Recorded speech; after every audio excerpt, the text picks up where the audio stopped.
ഇപ്പൊ ഞാനിന്ന് എന്റെ അനുഭവങ്ങൾ പറയാനുള്ള പ്രധാനപ്പെട്ട കാര്യം എന്താന്ന് വെച്ച് കഴിഞ്ഞാൽ, ഈ ബിസിനസ്സിനകത്ത് നിങ്ങൾ നോക്കുകയാണെങ്കിൽ പലപ്പോഴും നമ്മൾ ഈ ബിസിനസ്സിനകത്ത് വളരെ സ്ട്രോങ് ആയിട്ടുള്ള തീരുമാനം എടുക്കുന്നത് എപ്പോഴാന്ന് നോക്കുകയാണെന്നുണ്ടെങ്കിൽ, നമുക്ക് റിലേറ്റ് ചെയ്യാൻ പറ്റുന്ന, നമുക്ക് പെട്ടെന്ന് സാദൃശ്യപ്പെടാൻ പറ്റുന്ന രീതിയിലുള്ള ഏതെങ്കിലും ആളുകളുടെ എക്സ്പീരിയൻസുകളാണ് പലപ്പോഴും നമ്മളെ ബിസിനസ്സിനകത്ത് അദ്ദേഹത്തിന് ചെയ്യാൻ സാധിക്കുന്നുണ്ടെങ്കിൽ എന്നെ കൊണ്ട് ചെയ്യാൻ സാധിക്കും എന്നുള്ള ഒരു തോന്നൽ നമ്മുടെ ഉള്ളിൽ ഉണ്ടാക്കുന്നത്. അപ്പൊ അതുകൊണ്ട് തന്നെ ഞാൻ ഇന്ന് നിങ്ങളോട് ഷെയർ ചെയ്യാൻ പോകുന്നത് എന്റെ എക്സ്പീരിയൻസ് ആണ്. ഞാൻ മൈ ലൈഫ് സ്റ്റൈൽ ബിസിനസ്സിനകത്തേക്ക് 7 വർഷം മുമ്പ് കടന്നു വന്ന് ഈ ഒരു ഇവിടം വരെ എത്തിയിട്ടുള്ളതിന്റെ ഇടയിൽ ഞാൻ അനുഭവിച്ചിട്ടുള്ള കാര്യങ്ങളും, അല്ലെങ്കിൽ ഞാൻ എങ്ങനെ ഈ ബിസിനസ്സിനകത്തേക്ക് കടന്നു വന്നു, ഇത്തരത്തിലുള്ള എക്സ്പീരിയൻസുകളാണ് ഞാൻ ഇന്ന് നിങ്ങളോട് സംസാരിക്കാൻ ഉദ്ദേശിക്കുന്നത്. ഞാൻ എന്റെ ഫാമിലി ബാക്ക്ഗ്രൗണ്ട് പറയുകയാണെന്നുണ്ടെങ്കിൽ, ഞാൻ വളരെ സാധാരണ ഒരു മിഡിൽ ക്ലാസ് ഫാമിലിയിലാണ് ജനിച്ചത്. എന്റെ ഉപ്പ 30 വർഷത്തോളം 35 വർഷത്തോളം പ്രവാസ ജീവിതം നയിച്ചിരുന്ന ഒരു വ്യക്തിയാണ്. 35 വർഷം അദ്ദേഹം പ്രവാസ ജീവിതം നയിച്ച് ഞങ്ങൾ വളരെ കഷ്ടപ്പെട്ട് വളർത്തിയിട്ടുള്ള ഒരു ഫാമിലിയാണ് ആക്ച്വലി ഞങ്ങളുടെ. ഇന്നത്തെ ദിവസത്തിന് വളരെയധികം പ്രത്യേകത ഉണ്ട്. എന്റെ ഉപ്പ ഞങ്ങളെ വിട്ടു പോയിട്ട് 14 വർഷം തികയുന്ന ദിവസമാണ്. അപ്പൊ നിങ്ങളുടെ എല്ലാ ആൾക്കാരുടെയും പ്രാർത്ഥനയിൽ അദ്ദേഹത്തിന് ഉൾപ്പെടുത്തണം എന്നുള്ളത് ഒരിക്കലും ഞാൻ നിങ്ങളോട് ഓരോരുത്തരോട് ഓർമ്മപ്പെടുത്തുകയാണ്. അപ്പൊ അദ്ദേഹം ആക്ച്വലി ഞങ്ങൾ അത്രയും പ്രയാസപ്പെട്ട് വളർത്തി. അപ്പൊ അതുകൊണ്ട് തന്നെ ഞങ്ങൾക്ക് വളരെ ആവറേജ് ആയിട്ടുള്ള, അല്ലെങ്കിൽ വളരെ നോർമൽ ആയിട്ടുള്ള ഒരു ലൈഫ് മാത്രമേ ഞങ്ങൾക്ക് ലീഡ് ചെയ്യാൻ സാധിച്ചിട്ടുള്ളൂ. അല്ലാതെ വളരെ അപ്പർ ക്ലാസ് ലൈഫ് ഒന്നും അല്ല ഞങ്ങളൊന്ന് ലീഡ് ചെയ്തിട്ടുള്ളത്. ഞാനൊരു വളരെ സാധാരണ മലയാളം മീഡിയം സ്കൂളിലാണ് പഠിച്ചിട്ടുള്ളതൊക്കെ. അങ്ങനെ ഇരിക്കുന്ന സമയത്ത് എന്റെ ജീവിതത്തിൽ എനിക്ക് ഒരു ഇംഗ്ലീഷ് മീഡിയം സ്കൂളിൽ പഠിക്കാനുള്ള ഒരു അവസരം ഉണ്ടായി. അത് എങ്ങനെ ഉണ്ടായി എന്നുള്ളത് നോക്കുകയാണെന്നുണ്ടെങ്കിൽ മറ്റൊന്നുമല്ല, ഞങ്ങളൊരു പുതിയ വീട് വെച്ച് മാറിയ സമയത്ത് ആ വീട് ഒരു കോൺവെന്റ് സ്കൂളിന്റെ തൊട്ടടുത്തായിരുന്നു. അപ്പൊ നിങ്ങൾക്കറിയാലോ, അന്നത്തെ കാലത്തൊക്കെ നോക്കുകയാണെന്നുണ്ടെങ്കിൽ ടെലിഫോൺ എന്നൊന്നും പറഞ്ഞു കഴിഞ്ഞാൽ എല്ലാ വീട്ടിലും ഉണ്ടായിരിക്കില്ല. നാട്ടിൽ ഏതെങ്കിലും ഒരു സ്ഥലത്ത് മാത്രമേ ടെലിഫോൺ ഉണ്ടായിരിക്കുള്ളൂ. അപ്പൊ അന്ന് ടെലിഫോൺ ഉണ്ടായിരുന്നത് ഈ കോൺവെന്റിൽ മാത്രമായിരുന്നു. അപ്പൊ എന്റെ ഉപ്പയും എളാപ്പാരും എല്ലാവരും ഗൾഫിനെ ആശ്രയിച്ച് നിന്നിരുന്ന ആൾക്കാരായതുകൊണ്ട് തന്നെ അവര് ഞങ്ങളുമായിട്ട് കോൺടാക്ട് ചെയ്യാൻ വേണ്ടിയിട്ട് ഈ കോൺവെന്റിലേക്കാണ് വിളിക്കുക. അപ്പൊ അവര് നാട്ടിലേക്ക് വരുന്ന സമയത്ത് ഞങ്ങൾക്ക് എന്തെങ്കിലും സാധനങ്ങൾ വേണമെന്ന് ചോദിക്കുകയാണെന്നുണ്ടെങ്കിൽ ആദ്യം സാധനങ്ങൾ വേണമെന്ന് ചോദിക്കുന്നത് ഞങ്ങളോടായിരിക്കൂല, അത് കോൺവെന്റ് സ്കൂളിലെ സിസ്റ്റേഴ്സിനോടായിരിക്കും. അപ്പൊ അവർക്ക് വേണ്ടത് എന്താണെന്നുള്ളത് പറഞ്ഞതിന് ശേഷം മാത്രമേ ഞങ്ങൾക്ക് എന്ത് ചെയ്യാൻ സാധിക്കുള്ളൂ, ഫോൺ ഞങ്ങൾക്ക് കിട്ടുള്ളൂ. അപ്പൊ അതുകൊണ്ട് തന്നെ ആ ഒരു ബന്ധത്തിന്റെ പേരിൽ അവര് മലയാളം മീഡിയം സ്കൂളിൽ നിന്ന് എന്നെ ഇംഗ്ലീഷ് മീഡിയം സ്കൂളിലേക്ക് എടുക്കാനുള്ള ഒരു തീരുമാനം എടുക്കുകയാണ്. അപ്പൊ ഞാന് വളരെ സന്തോഷത്തോട് കൂടിയിട്ട് ഒരു ഇംഗ്ലീഷ് മീഡിയം സ്കൂളിലേക്ക് എനിക്ക് പ്രവേശനം കിട്ടി. 2-3 വർഷം ഞാൻ അവിടെ പഠിക്കാൻ പറ്റി. അങ്ങനെ പഠിക്കുന്ന സമയത്താണ് വളരെ യാദൃശ്യമായിട്ടുള്ള ഒരു ഇൻസിഡന്റ് ആ സ്കൂളിൽ സംഭവിക്കുന്നത്. അത് മറ്റൊന്നുമല്ല, ഞാനിത് പറയുന്നത് നിങ്ങൾക്ക് കുറച്ച് കഴിയുമ്പോൾ മനസ്സിലാവും ഞാനിത് എന്തിനാ പറയുന്നത് എന്നുള്ളത്. നിങ്ങളെല്ലാ ആൾക്കാരും ഇതിനകത്ത് ഒരു എന്റെ പ്രായമോ അല്ലെങ്കിൽ അതിനേക്കാളും മുകളിലുള്ള ആൾക്കാർക്കൊക്കെ അറിയാവുന്നതാണ് കണ്ണൂര് പണ്ട് കൂത്തുപറമ്പില് വെടിവെപ്പ് നടന്നിട്ടുള്ള കാര്യം. അപ്പൊ ഈ കോൺവെന്റ് സ്കൂളിൽ നോക്കുകയാണെന്നുണ്ടെങ്കിൽ ഇത്തരത്തിലുള്ള കാര്യങ്ങൾ, സമരങ്ങളോ കാര്യങ്ങളോ ഒന്നും നടക്കാത്ത സ്കൂളാണ്. അപ്പൊ മറ്റേ ഗവൺമെന്റ് സ്കൂളുകൾ, ഞങ്ങളുടെ ചുറ്റുഭാഗത്തുള്ള ഗവൺമെന്റ് സ്കൂളുകളിലൊക്കെ നോക്കുകയാണെന്നുണ്ടെങ്കിൽ സമരം നടന്ന സ്കൂളുകളെല്ലാം എന്താ പറയാ വെടിപ്പിച്ച് കുട്ടികളൊക്കെ തിരിച്ചു വരുന്ന സമയത്ത് അവർ കാണുന്നത് എന്താന്ന് വെച്ച് കഴിഞ്ഞാല് ഞങ്ങളുടെ സ്കൂളിൽ മാത്രം കുട്ടികളൊക്കെ ഇരുന്ന് പഠിക്കുന്നതാണ്. അപ്പൊ അവർക്കത് സഹിച്ചില്ല. അവർ നേരെ ഞങ്ങളുടെ സ്കൂളിലേക്ക് വന്നു. ഞങ്ങളുടെ സ്കൂളിൽ വന്നിട്ട് അവിടെ സമരം ചെയ്തു. അപ്പൊ ഞാൻ 3-ാമത്തെ നിലയിലാണ് ഞാൻ പഠിക്കുന്ന ക്ലാസ് റൂം ഉള്ളത് 3-ാമത്തെ നിലയിലാണ്. അപ്പൊ ഞാൻ 3-ാമത്തെ നിലയിൽ നിന്ന് താഴേക്ക് നോക്കുന്ന സമയത്ത് ഞാൻ കാണുന്ന കാഴ്ച എന്താന്ന് നോക്കുകയാണെന്നുണ്ടെങ്കിൽ, ഞാൻ കാണുന്ന കാഴ്ച ഞാൻ പരിചയമുള്ള എന്റെ സുഹൃത്തുക്കളായിട്ടുള്ള, അതായത് എന്റെ അയൽവാസികളും ഞാൻ നാട്ടിൽ കളിക്കാൻ പോകുന്ന സമയത്ത് ഞങ്ങൾ ഒന്നിച്ച് കളിച്ചു വളരുന്ന ആളുകളൊക്കെയാണ് ഈ സമരം ചെയ്യാൻ വന്നിട്ടുള്ളതിൽ പല ആൾക്കാരും. അപ്പൊ അവരായിട്ട് ഞാൻ മുകളിൽ നിന്ന് കൈവീശി കാണിച്ചപ്പോൾ അവരെന്നോട് താഴേക്ക് വരാൻ പറഞ്ഞു. ഞാൻ ആ എക്സൈറ്റ്മെന്റിൽ പുറത്ത് താഴേക്ക്, കാരണം ആൾക്കാര് നിങ്ങൾക്ക് അറിയാലോ, നമ്മൾ പ്രത്യേകിച്ച് കുട്ടികളൊക്കെ ആവുന്ന സമയത്ത് നമുക്ക് മറ്റുള്ള കുട്ടികളുടെ ഇടയിൽ ഒരു ആളാവാൻ കിട്ടുന്ന അവസരം നമ്മൾ കളയൂലല്ലോ. അപ്പൊ ഞാൻ എന്ത് ചെയ്തെന്ന് വെച്ച് കഴിഞ്ഞാല് 3-ാമത്തെ നിലയിൽ നിന്ന് ഞാൻ അവരുടെ ഇടയിലേക്ക് പോയി. അപ്പൊ സിസ്റ്റേഴ്സ് വളരെയധികം ആശങ്കയോട് കൂടിയിട്ടാണ് ഈ ഒരു കാര്യത്തിന് നോക്കി കണ്ടുകൊണ്ടിരിക്കുന്നത്. കാരണം അവിടെ സമരം ആദ്യമായിട്ടാണ് ആ സ്കൂളിൽ ഒരു പുറത്തുനിന്ന് ഒരു ടീം വന്നിട്ട് സമരം ചെയ്യുന്നത്. അപ്പൊ അവര് നോക്കുന്ന സമയത്ത് കാണുന്നത് എന്താന്ന് വെച്ച് കഴിഞ്ഞാല് സമരക്കാരുടെ ഇടയിൽ ഞാൻ നിന്നിട്ട് സംസാരിക്കുന്നതാണ്. അപ്പൊ സ്വാഭാവികമായിട്ടും അവര് കരുതിയത് എന്താന്ന് വെച്ച് കഴിഞ്ഞാല് ആ സമരക്കാരെ അങ്ങോട്ട് വിളിച്ചു കൊണ്ടുവന്നുള്ളത് ഞാനാണെന്ന്. പിന്നെ നിങ്ങൾക്ക് അറിയാമല്ലോ, പിന്നെ നിങ്ങൾ സിനിമ ഒക്കെ കാണാറുള്ള ആൾക്കാരാണെന്ന് നിങ്ങൾക്ക് അറിയാൻ സാധിക്കും. ഒരു ബോംബ് കഥ എന്നെന്തോ പറഞ്ഞിട്ടുള്ള ഒരു സിനിമയിൽ സലീം കുമാർ ഉണ്ട്. യാദൃശ്യമായിട്ട് ഒരാൾക്ക് സ്കൂട്ടറിൽ ലിഫ്റ്റ് കൊടുക്കുന്ന സമയത്ത് ആ ലിഫ്റ്റ് കൊടുത്തിട്ടുള്ള ആ സ്കൂട്ടർ ഓടിക്കുന്ന ആള് ആ ബോംബ് ആയിട്ട് ഒരു പോലീസ് സ്റ്റേഷൻ ആക്രമിക്കാൻ പോകുന്നതാണ്. ഇപ്പൊ പോലീസ് സ്റ്റേഷൻ ആക്രമിക്കാൻ പോകുന്ന അവിടെ ബോംബ് എറിഞ്ഞിട്ട് ആ ബോംബ് എറിഞ്ഞ ആൾ രക്ഷപ്പെടും. പക്ഷെ പിന്നീട് സലീം കുമാർ ആണ് പിന്നെ അതിനകത്തുള്ള വില്ലൻ എന്ന് പറഞ്ഞു കഴിഞ്ഞാൽ. അതായത് എന്ന് പറഞ്ഞ പോലെ ഈ കോൺവെന്റ് സ്കൂളിൽ സമരം ചെയ്ത ആൾക്കാരായില്ല പിന്നെ വില്ലൻ ആരായി നോക്കുകയാണെന്നുണ്ടെങ്കിൽ ഞാനായി ആ സ്കൂളിലെ വില്ലൻ എന്ന് പറയുന്നത്. പിന്നീട് അവിടെ സ്കൂളിൽ നടന്ന എല്ലാ പ്രശ്നത്തിന്റെയും മുന്നിൽ ഏറ്റവും ആദ്യത്തെ പേരുകളിൽ ഒരു പേര് എന്റേതായിട്ട് മാറി. അങ്ങനെ ആ സ്കൂളിൽ 9-ാം ക്ലാസ് പഠിക്കുന്ന സമയത്ത് ആ സ്കൂൾ ഒരു പ്രത്യേക നിയമം ഉണ്ടാക്കുകയാണ്. 9ാം ക്ലാസ്സിൽ പരാജയപ്പെടുന്ന കുട്ടികളൊക്കെ സ്കൂളിൽ നിന്ന് പുറത്താക്കും എന്നുള്ളത്. പ്രധാനമായിട്ടും അവർക്ക് പുറത്താക്കേണ്ട ആള് ഞാനായിരുന്നു. അങ്ങനെ അത് തന്നെ സംഭവിച്ചു. ഞാൻ 9ാം ക്ലാസ്സിൽ നിന്ന് ആ സ്കൂളിൽ നിന്ന് പുറത്തായി. അത് എന്റെ ജീവിതത്തിൽ ഒരു വളരെ വലിയൊരു പ്രയാസം നേരിട്ട ഒരു സമയമാണ്. കാരണം ഞാൻ എന്റെ ഫാമിലിയുടെ ഇടയിലും അല്ലെങ്കിൽ എന്റെ അയൽവാസികളുടെ ഇടയിലും അല്ലെങ്കിൽ ഞാൻ അറിയുന്ന എല്ലാ ആൾക്കാരുടെ ഇടയിലും വളരെയധികം ഇൻസൾട്ടഡ് ആയിട്ടുണ്ടായിരുന്ന ഒരു സമയമാണ്. കാരണം ഇംഗ്ലീഷ് മീഡിയം സ്കൂളിൽ നിന്ന് ഇത്തരത്തിലുള്ള ഒരു പ്രശ്നം കാരണം അല്ലെങ്കിൽ അവിടെ പരാജയപ്പെട്ടതിന്റെ പേരിൽ സ്കൂളിൽ നിന്ന് പുറത്താക്കി എന്നുള്ള ലെവലിലുള്ള ഒരു കാര്യം. അപ്പൊ ആ ഒരു സംഭവം എന്റെ ജീവിതത്തിൽ എന്നെ സംബന്ധിച്ചിടത്തോളം എന്റെ ഉള്ളിൽ ഒരു വാശി ഉണ്ടാക്കി. എന്റെ ഉള്ളിൽ ഉണ്ടാക്കിയ വാശി മറ്റൊന്നുമല്ല, എങ്ങനെയെങ്കിലും ജീവിതത്തിൽ പഠിച്ച് ഈ സ്കൂളിലെ സിസ്റ്റേഴ്സിന്റെ മുമ്പിൽ ഒരു ദിവസമെങ്കിലും എണീറ്റ് നിൽക്കണം എന്നുള്ള ഒരു വാശി എന്റെ ഉള്ളിലുണ്ടാക്കി. അങ്ങനെ ഞാൻ മലയാളം മീഡിയം സ്കൂളിലേക്ക് ചേർന്നു. 9ാം ക്ലാസ്സും 10ാം ക്ലാസ്സും അവിടെ പഠിച്ചു. സ്കൂളിന് 8ാം ക്ലാസ്സിൽ നിന്ന് പുറത്താക്കിയിട്ടുള്ള ഞാൻ പിന്നീട് 10ാം ക്ലാസ് പാസ്സാവുന്നത് ഞാൻ പഠിച്ച സ്കൂളിലെ ഏറ്റവും ടോപ്പ് മാർക്ക് വാങ്ങിയിട്ടുള്ള 2ാമത്തെ ആളായിട്ടാണ് ഞാൻ അവിടുന്ന് പാസ്സാവുന്നത്. അതിന്റെ കാരണം എന്തായിരുന്നു നോക്കുകയാണെങ്കിൽ ഒരൊറ്റ കാരണം മാത്രമേ ഉണ്ടായിരുന്നുള്ളൂ. ഈ സിസ്റ്റേഴ്സിന്റെ മുമ്പിൽ, എന്റെ കുടുംബക്കാരുടെ മുമ്പിൽ ഞാൻ മോശക്കാരനാണെന്ന് പറഞ്ഞവരുടെ മുമ്പിൽ ഒരു ദിവസം തല ഉയർത്തി നിൽക്കണം എന്നുള്ള ഒരു വാശി മാത്രമായിരുന്നു എന്റെ ജീവിതത്തിൽ ഉണ്ടായത്. സോ അങ്ങനെ ഞാൻ എന്റെ ജീവിതത്തിൽ അവിടുന്നാണ് ഒരു ഞാൻ കഴിവുള്ളവനാണ് എന്നുള്ളത് എനിക്ക് സ്വയം തിരിച്ചറിയാൻ സാധിച്ച ഒരു ഇൻസിഡന്റ് ആയിരുന്നു. പിന്നീട് പല പല മേഖലകളിലും ഞാൻ അത് ചെയ്തു. ഞാൻ +2 കഴിഞ്ഞു. +2 ശേഷം +2 സയൻസ് എടുത്തു. അതിനുശേഷം ഞാൻ ഡിപ്ലോമ ഇൻ സിവിൽ എഞ്ചിനീയറിംഗ് പഠിച്ചു. അത് കഴിഞ്ഞതിന് ശേഷം ഞാൻ പല പല മേഖലകളിൽ പ്രവർത്തിച്ചു. പഠിച്ച എഞ്ചിനീയറിംഗ് മേഖല ഒഴികെ ബാക്കി എല്ലാ പല മേഖലകളിലും ഞാൻ പ്രവർത്തിച്ചു. കൂടുതലും ബിസിനസ് മേഖലകളായിരുന്നു. അപ്പൊ അങ്ങനെ പിന്നീട് 2014 ഞങ്ങൾ ഒരു പുതിയൊരു സംരംഭം സ്റ്റാർട്ട് ചെയ്യാൻ വേണ്ടിയിട്ട് തീരുമാനിക്കുകയാണ്. അപ്പൊ നിങ്ങൾക്കറിയാലോ 2014 എന്നൊക്കെ പറഞ്ഞു കഴിഞ്ഞാൽ വളരെ ക്രിട്ടിക്കൽ ആയിട്ടുള്ള ഒരു സമയമായിരുന്നു.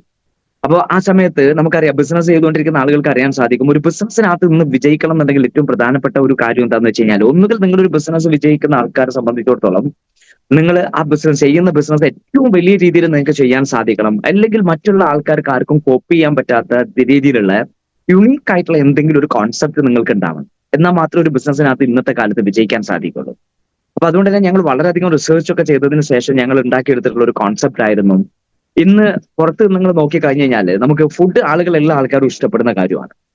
ഫുഡ് ആയുർവേദം പറയുന്നത് എന്താണെന്ന് വെച്ച് കഴിഞ്ഞാല്, നിങ്ങൾ ഒരു ഭക്ഷണം കഴിക്കുന്ന സമയത്ത് ആ ഭക്ഷണം നിങ്ങൾ എൻജോയ് ചെയ്യുന്നുണ്ടെങ്കിൽ മാത്രമേ നിങ്ങളുടെ ശരീരം ആ ഭക്ഷണത്തിനെ അക്സെപ്റ്റ് ചെയ്യുള്ളൂ എന്ന് പറയുന്നത്.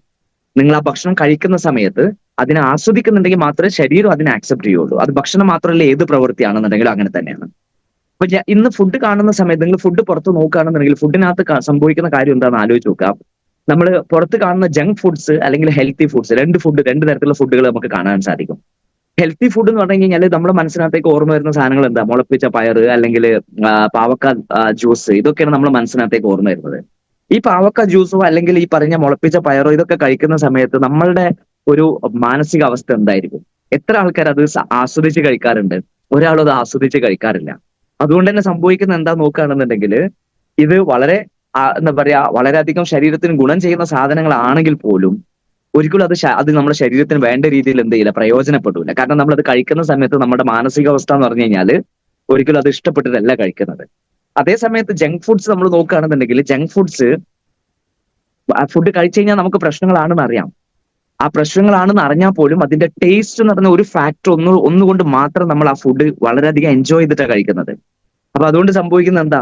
ആ ജങ്ക് ഫുഡ്സ് കഴിക്കുന്ന സമയത്ത് അതിനകത്തുള്ള പ്രശ്നങ്ങളൊക്കെ നമ്മുടെ ശരീരത്തിനകത്ത് എന്ത് ചെയ്യും, ഉണ്ടാവും.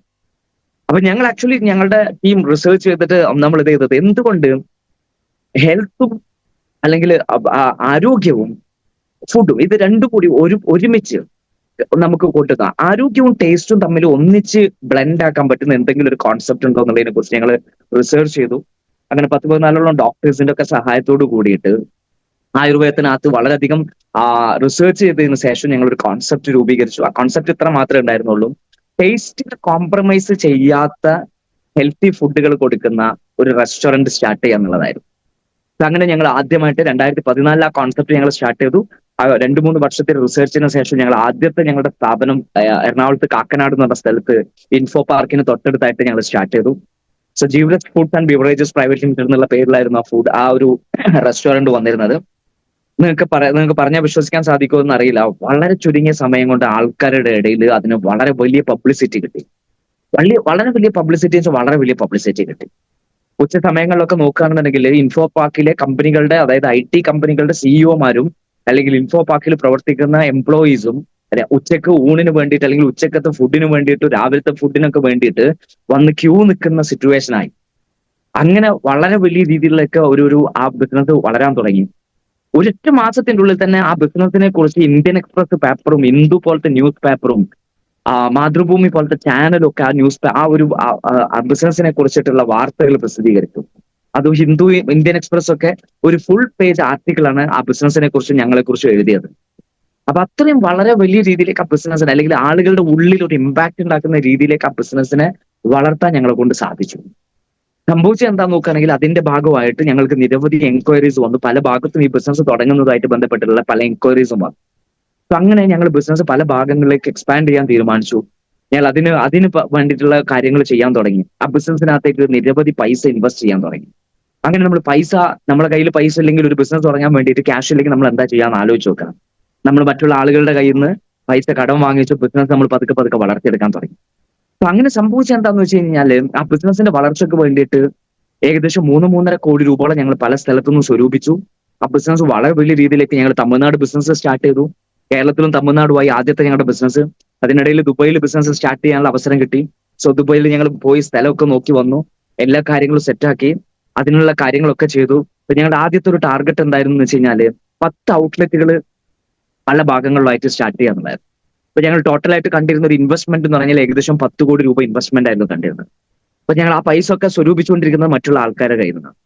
അങ്ങനെ ഏകദേശം ഒരു 3-3.5 കോടി രൂപ ഒക്കെ സ്വരൂപിച്ച് ബിസിനസ് വളരെ നല്ല രീതിയിൽ പോയിക്കൊണ്ടിരിക്കുന്ന സമയത്താണ് ട്രഡീഷണൽ ബിസിനസ്സിൽ നമുക്കറിയാം, ട്രഡീഷണൽ ബിസിനസ് ചെയ്തുകൊണ്ടിരിക്കുന്ന ആളുകൾക്ക് ഒരിക്കലും പ്രതീക്ഷിക്കാത്ത ചില ഇൻസിഡന്റുകൾ ആ ബിസിനസ്സിനകത്ത് സംഭവിക്കാം. അപ്പൊ നിങ്ങൾ ആലോചിച്ച് നോക്കുക, ഏതോ ഒരാളുടെ തെറ്റായിട്ടുള്ള ഒരു തീരുമാനത്തിന്റെ പുറത്ത് ഇന്ന് എത്ര ആൾക്കാർ അനുഭവിച്ചുകൊണ്ടിരിക്കുന്ന ആലോചിച്ച് നോക്കുക. ഞാൻ പറയുന്നത് യുദ്ധത്തിനെ കുറിച്ചിട്ടാണ്. ഏതോ ഒരാൾ എവിടെയോ ഇരുന്ന് ഒരു തീരുമാനം എടുത്തു. ആ തീരുമാനത്തിന്റെ ഭാഗമായിട്ട് നമ്മുടെ നാട്ടിൽ പോലും ആളുകൾ പ്രയാസങ്ങൾ അനുഭവിച്ചുകൊണ്ടിരിക്കുകയാണ്. ശരിയാണോ തെറ്റാണോ നിങ്ങൾ തന്നെ ആലോചിച്ച് നോക്കും. ഇതേപോലെ തന്നെ ട്രഡീഷണൽ ബിസിനസ്സിനകത്ത് ഇപ്പോൾ നിങ്ങൾ ഇതിനു മുമ്പ് വന്നിട്ടുള്ള പ്രളയം ആവട്ടെ, അല്ലെങ്കിൽ അതിനു മുമ്പ് വന്നിട്ടുള്ള കോവിഡ് ആവട്ടെ, ഇത്തരത്തിലുള്ള കാര്യങ്ങളൊക്കെ ബിസിനസ്സിനെ പലപ്പോഴും ബാധിക്കാറുണ്ട്. അപ്പൊ ഇങ്ങനെ ആ സമയത്താണ് നോട്ട് നിരോധനം എന്ന് പറയുന്ന ഒരു ഭീകരാവസ്ഥ വരുന്നത്. സോ അത് ഞങ്ങളുടെ ബിസിനസ്സിനെ വളരെ പ്രതികൂലമായിട്ടുള്ള രീതിയിൽ ബാധിച്ചു. കാരണം ഫണ്ടൊക്കെ ഞങ്ങൾക്ക് തന്നുകൊണ്ടിരിക്കുന്നത് പുറത്തുനിന്നുള്ള ആൾക്കാരായിരുന്നു. ഇപ്പൊ ഞങ്ങൾ തുടങ്ങിയുള്ള ബിസിനസ് ഒരു പ്രൈവറ്റ് ലിമിറ്റഡ് ഫേം ആയതുകൊണ്ട് ഇതിനകത്തേക്ക് ഗവൺമെന്റ് അറിയാതെ ഒരു രൂപ പോലും നിക്ഷേപിക്കാൻ സാധിക്കൂല. അപ്പൊ ആളുകള് വൈറ്റ് മണി അല്ലാത്ത ഒരു പൈസ പോലും ഇതിനകത്തേക്ക് കൊണ്ടുവരാൻ സാധിക്കൂല. സോ അങ്ങനെ ആളുകൾക്ക് വളരെ വലിയ ആശങ്കകളായി. ഇൻവെസ്റ്റ് ചെയ്യാന്ന് പറഞ്ഞിട്ടുള്ള ആൾക്കാരൊക്കെ അതിനകത്തുനിന്ന് പിൻവലിയാൻ തുടങ്ങി. അതോടുകൂടി ബിസിനസ് വളരെ വലിയ പ്രതിസന്ധിയിലേക്ക് പോയി.